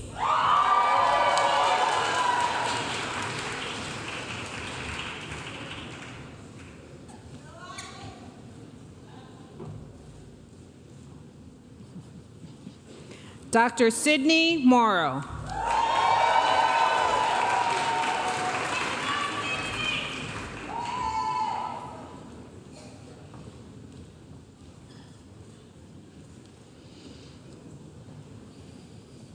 Dr. Jasmine Strong.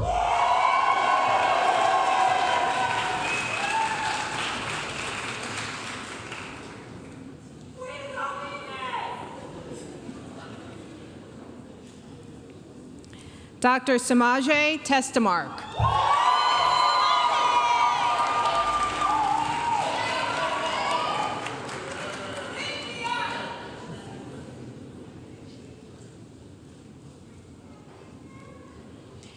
Dr. Riley Trudeau.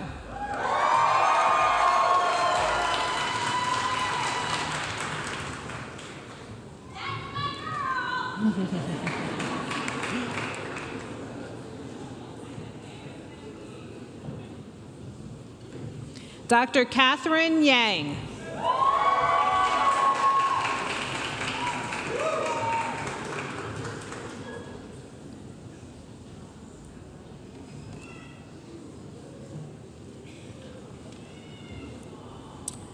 The following students are in the Klein Society and are being hooded by their society leader, Dr. Anna Vaughn.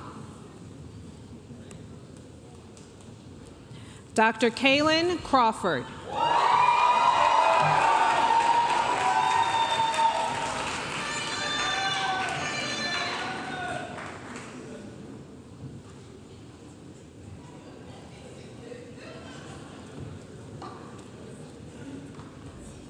Dr. Meredith Fuchs.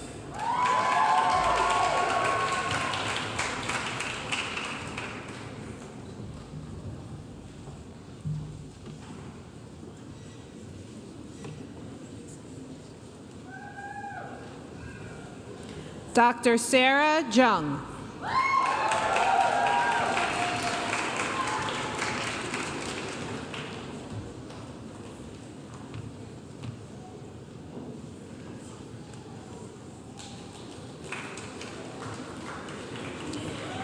Dr. Ian Kusher.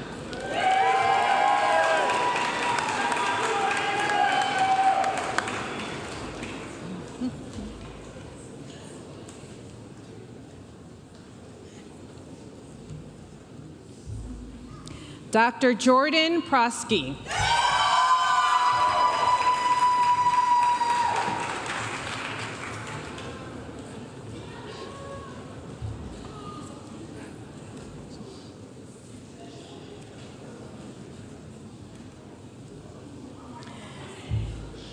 Dr. James Scherer.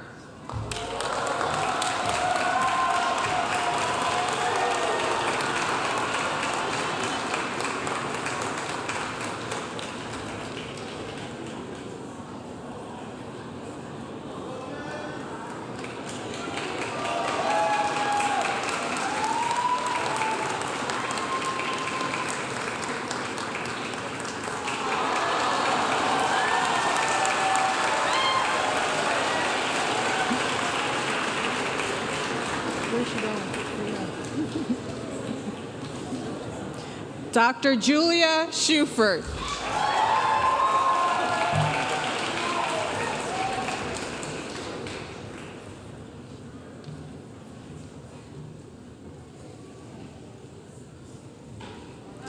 Dr. Sharice Thomas.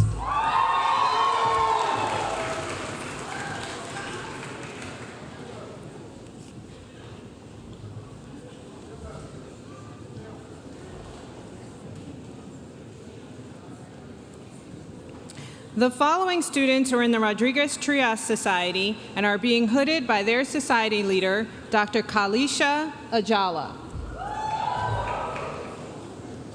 Dr. Emily Chen.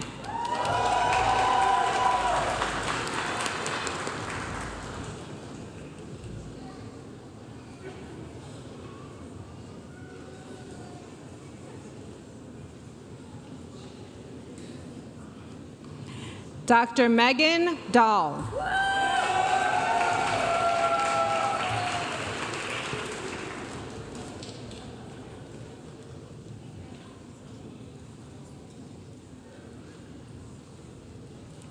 Dr. Karen Dordor.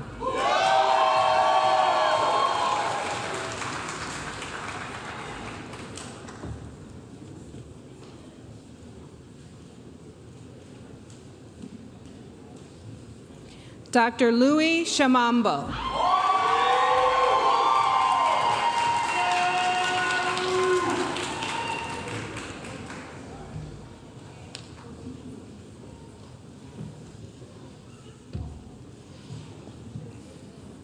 Dr. Ryan Mazzotti.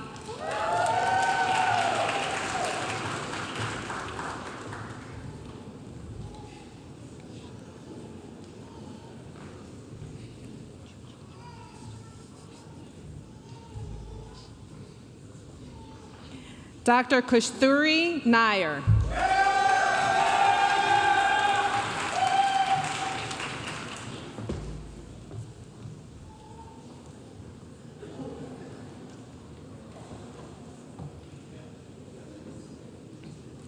Dr. Vivek Pishardi.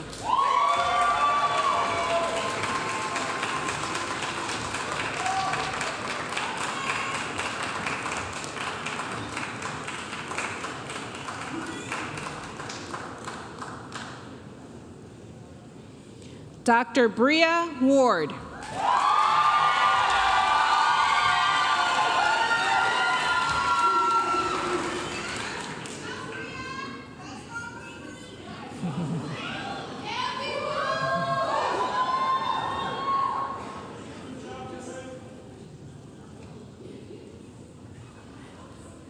Dr. Grace Wilson.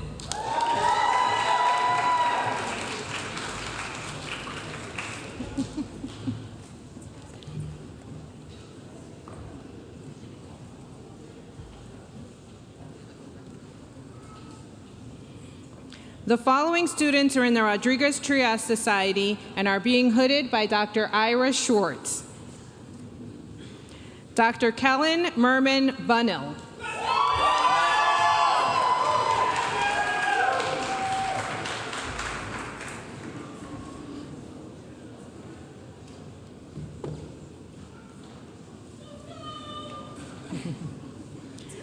Dr. Tuzo Mwarumba.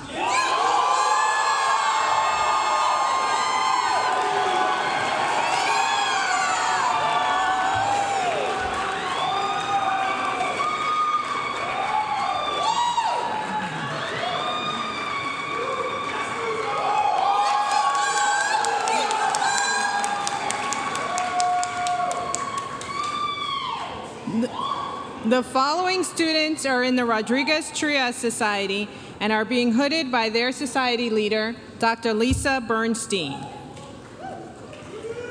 Dr. Shay Chambers.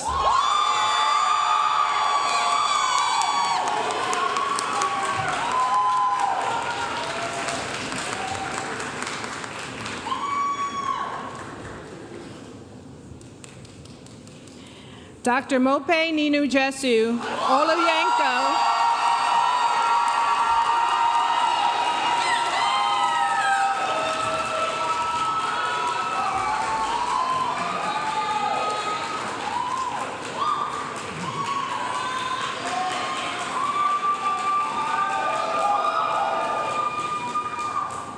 Dr. Ethan Roback is being hooded by his father, Dr. John Roback.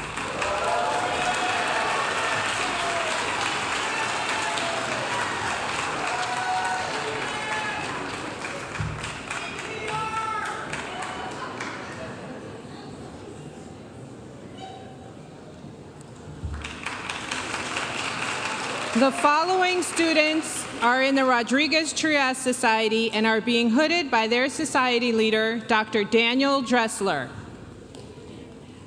Dr. Benjamin Barron.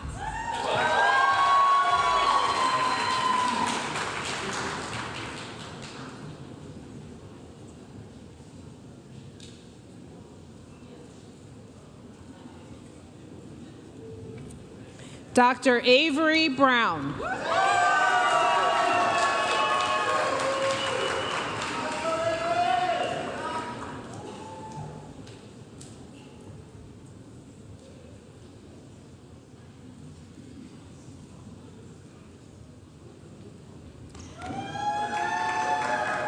Dr. Natalie David.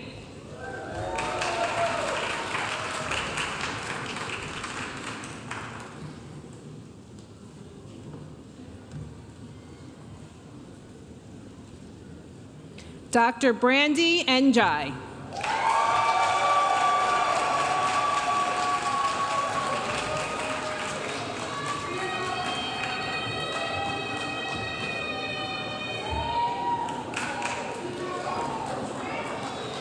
Dr. Jillian Rankin.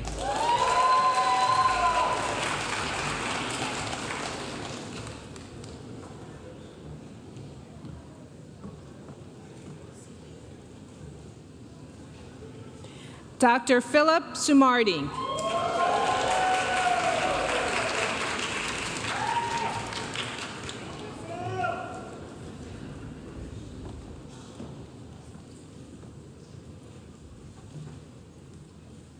The following students are in the Rodriguez-Trias Society and are being hooded by their society leader, Dr. Kimberly Manning.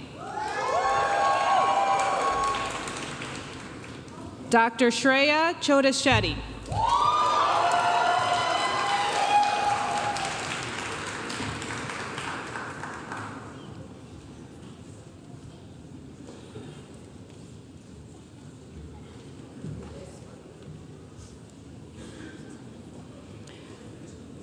Dr. Jada Keith.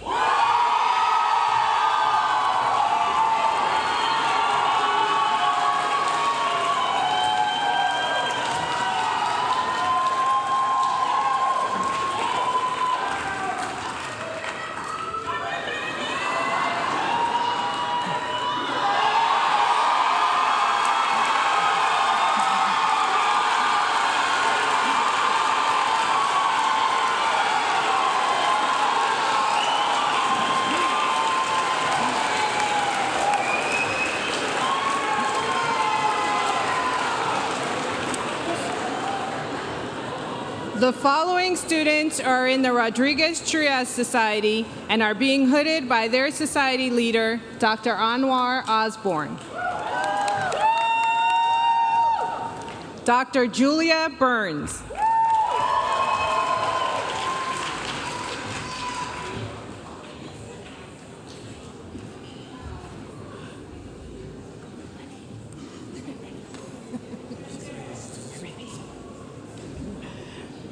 Dr. Julian Henke.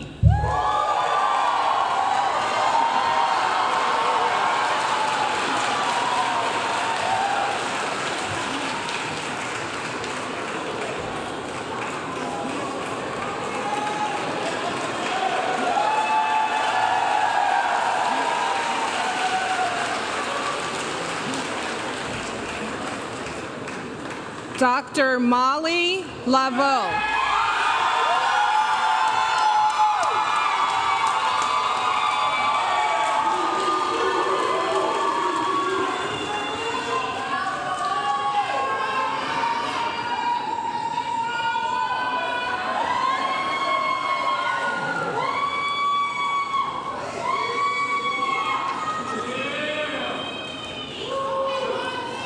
Dr. Lily Lucerne.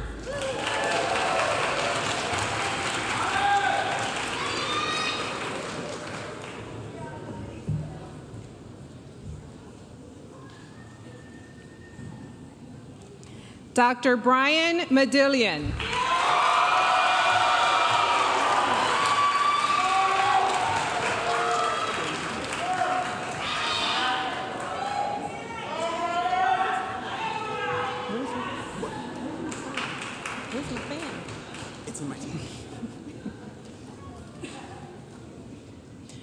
Dr. Maxwell Baker Richardson.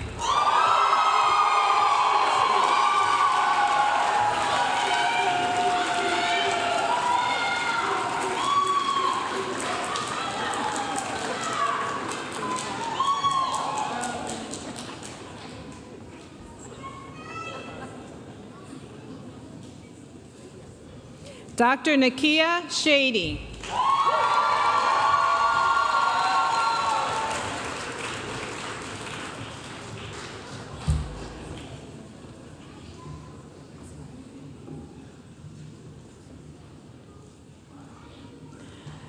The following students are in the Rodriguez-Trias Society and are being hooded by Dr. Ira Schwartz. Dr. Jacqueline Cometer.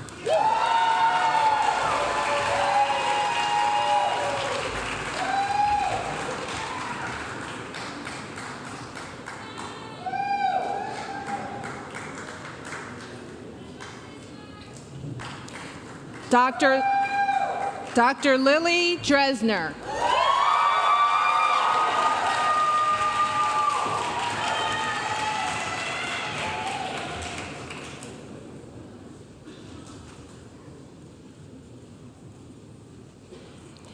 Dr. William Dunn.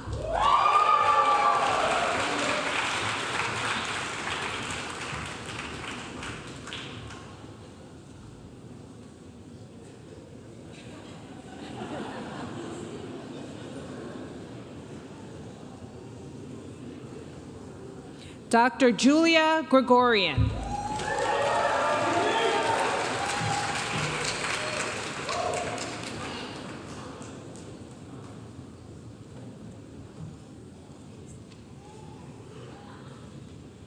Dr. Kathleen Len.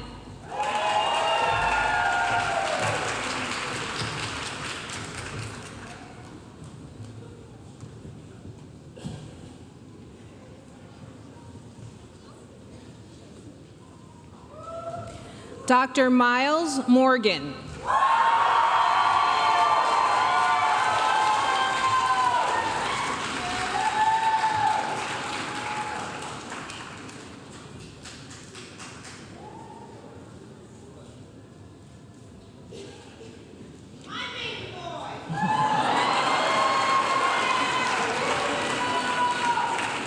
Dr. Sidney Taylor.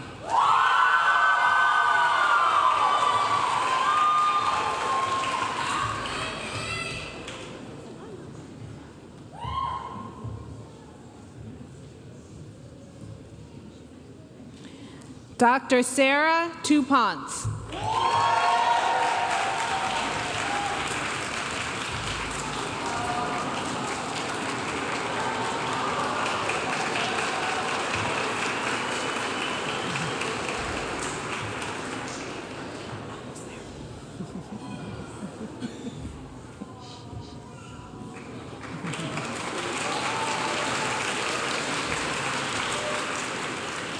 Dr. Booth Vogel.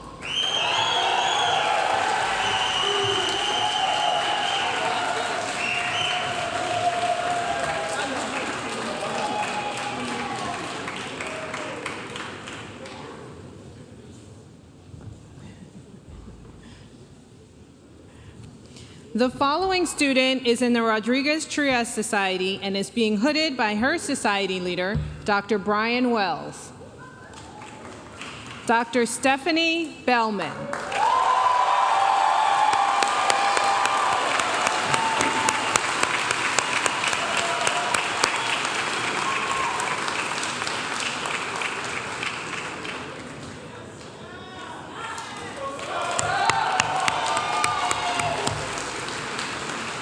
Please join me in congratulating the class of 2026.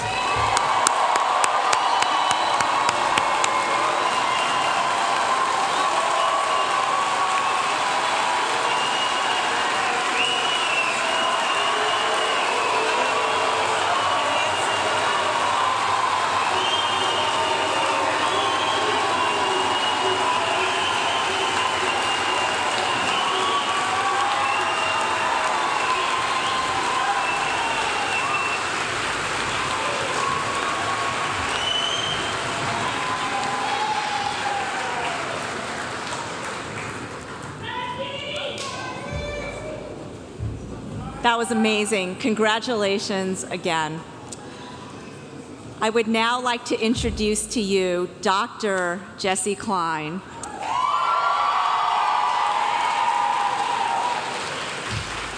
Dr. Klein was selected and honored by members of her class as their speaker for today's ceremony. She will speak to us on behalf of the graduating class of 2026. Dr. Klein.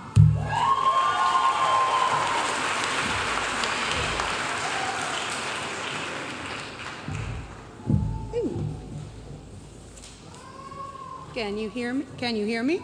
Yeah? Up there? Okay, good. Well, I'm a little hungry. Okay. That's my fault. All right. Hello. Welcome to the family and friends, to all the loved ones who traveled near and far to be here today. Welcome to everyone watching online. Welcome to the faculty who supported us to this very stage, both in life and the physical stage we all walked across. My name is Jessie Klein, MD, and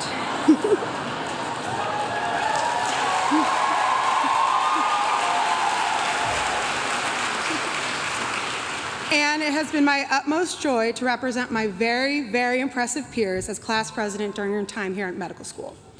When I received the news a few weeks ago that I would be speaking at our graduation, I thought long and hard about what I wanted to talk about with you guys, specifically my peers today.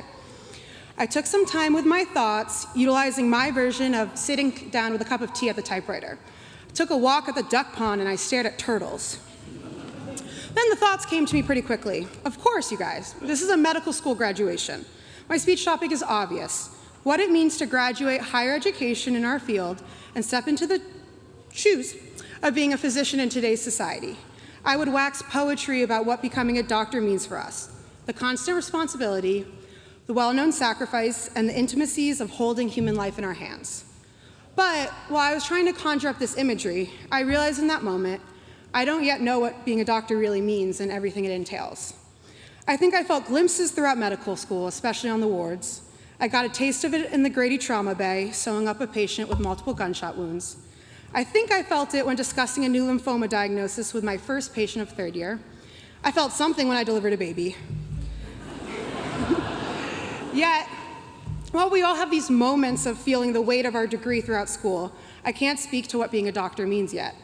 I know we will begin to feel it more and more in the months that come, and here's my secret hope: that new patients and achievements make it feel brand new over and over again. However, this realization left me stumped. I don't really feel comfortable speaking to our future profession on graduation day. What am I going to talk about? It took only a few additional minutes with the mallards and toads at the pond before it came to me. Everything else that happened over the last 4 years is equally worth speaking about, and all the life we lived while we worked for our degrees. When people talk about our profession, they often speak to the sacrifices in our personal lives we give up. However, I do think this concept is a little miscategorized. Life doesn't stop while we train. We don't really have to give anything up. Instead, life continues on and we just do everything at the same time. We made some lifelong friends, crucial mentorship relationships, and found passions. We fell in love, some of us with each other. Some of us first year, some of us a couple of months ago in fourth year. We had friendship breakups and relationship breakups. We came in really pumped about surgery and became internists instead. We had our own health crises, learning to navigate the healthcare system as patients. We traveled the world a lot. We went to Portugal, New Zealand, Mexico City, Thailand, Guatemala, Tybee Island a few times, and pretty much every city in the United States. We also lost loved ones. We lost mothers and we lost fathers. We lost cousins, grandparents, aunts, uncles, and friends. We all lost our friend Preeti too early, and she should be graduating with us today. We had to balance losing patients at the hospital with our own overwhelming grief. Also, as we've just seen, we've had new families begin. We had class babies. We had a lot of engagements. Jesus. We've had weddings, many of them in recent proximity to today. Shout out Simone last week. We had new hobbies grow our fourth year when we had maybe a bit more time, from pottery and sewing to volleyball and swimming. We've had active group chats and plans already in motion for after residency begins. So the thing is, all of this life is going to keep on happening no matter where our careers go. And the point I want to drive home, there is a point, although I've been told sometimes I get lost in the sauce, is that I don't really consider work-life balance as two competing entities. Instead, I think you're a better doctor when you're happier and you're happy and fulfilled when you help patients. So, in this next chapter, I hope everyone finds time to do the things that they love, with the people that they love, and we keep on loving what we do. Thank you for being my classmate. I hope everyone finds a new medical community of peers and mentors to add on to the beautiful one we've grown together. Thank you.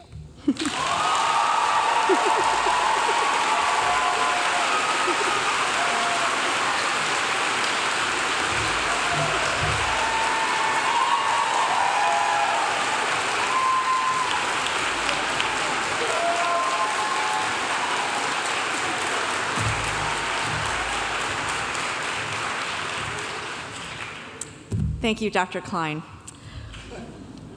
All right, as our ceremony draws to a close, I have the pleasure of inviting you to join me in our shared commitment, which are expressed in the Oath of Hippocrates. So, class of 2026, please rise and recite with me the Oath of Hippocrates.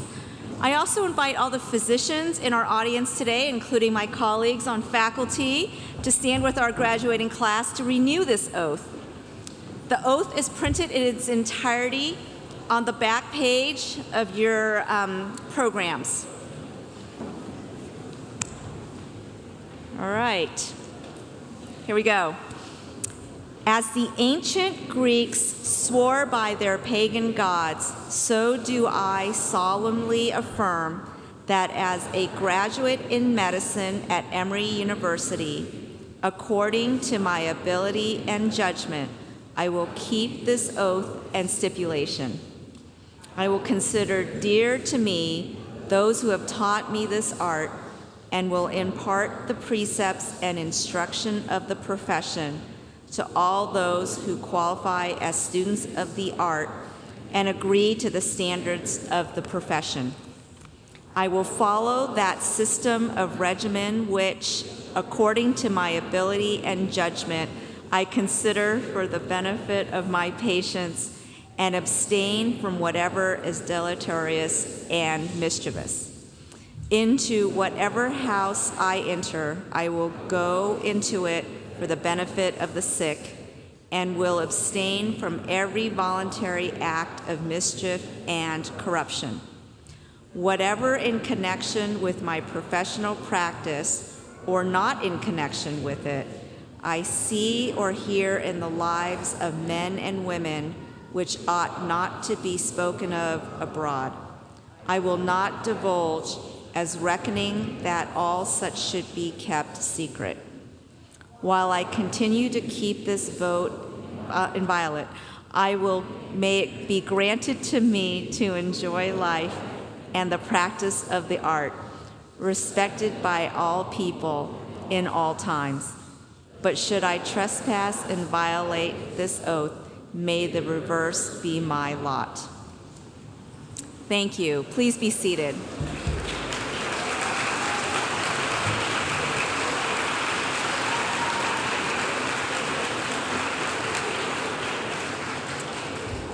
So before closing, I would like to invite all of you to celebrate our graduates with us at our reception on the Emory Quad. A few technical details. You were distributed blue wristbands. These wristbands are required for food and beverage service. So to conclude our ceremony, the platform party will lead the procession out, followed by the faculty, and then followed by our graduates. We ask that the audience please remain in your seats until all of the graduates have completely cleared the last row of seats. So thank you all so much. Thank you to our staff who have created this wonderful ceremony for our graduates and our loved ones. Thank you.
you.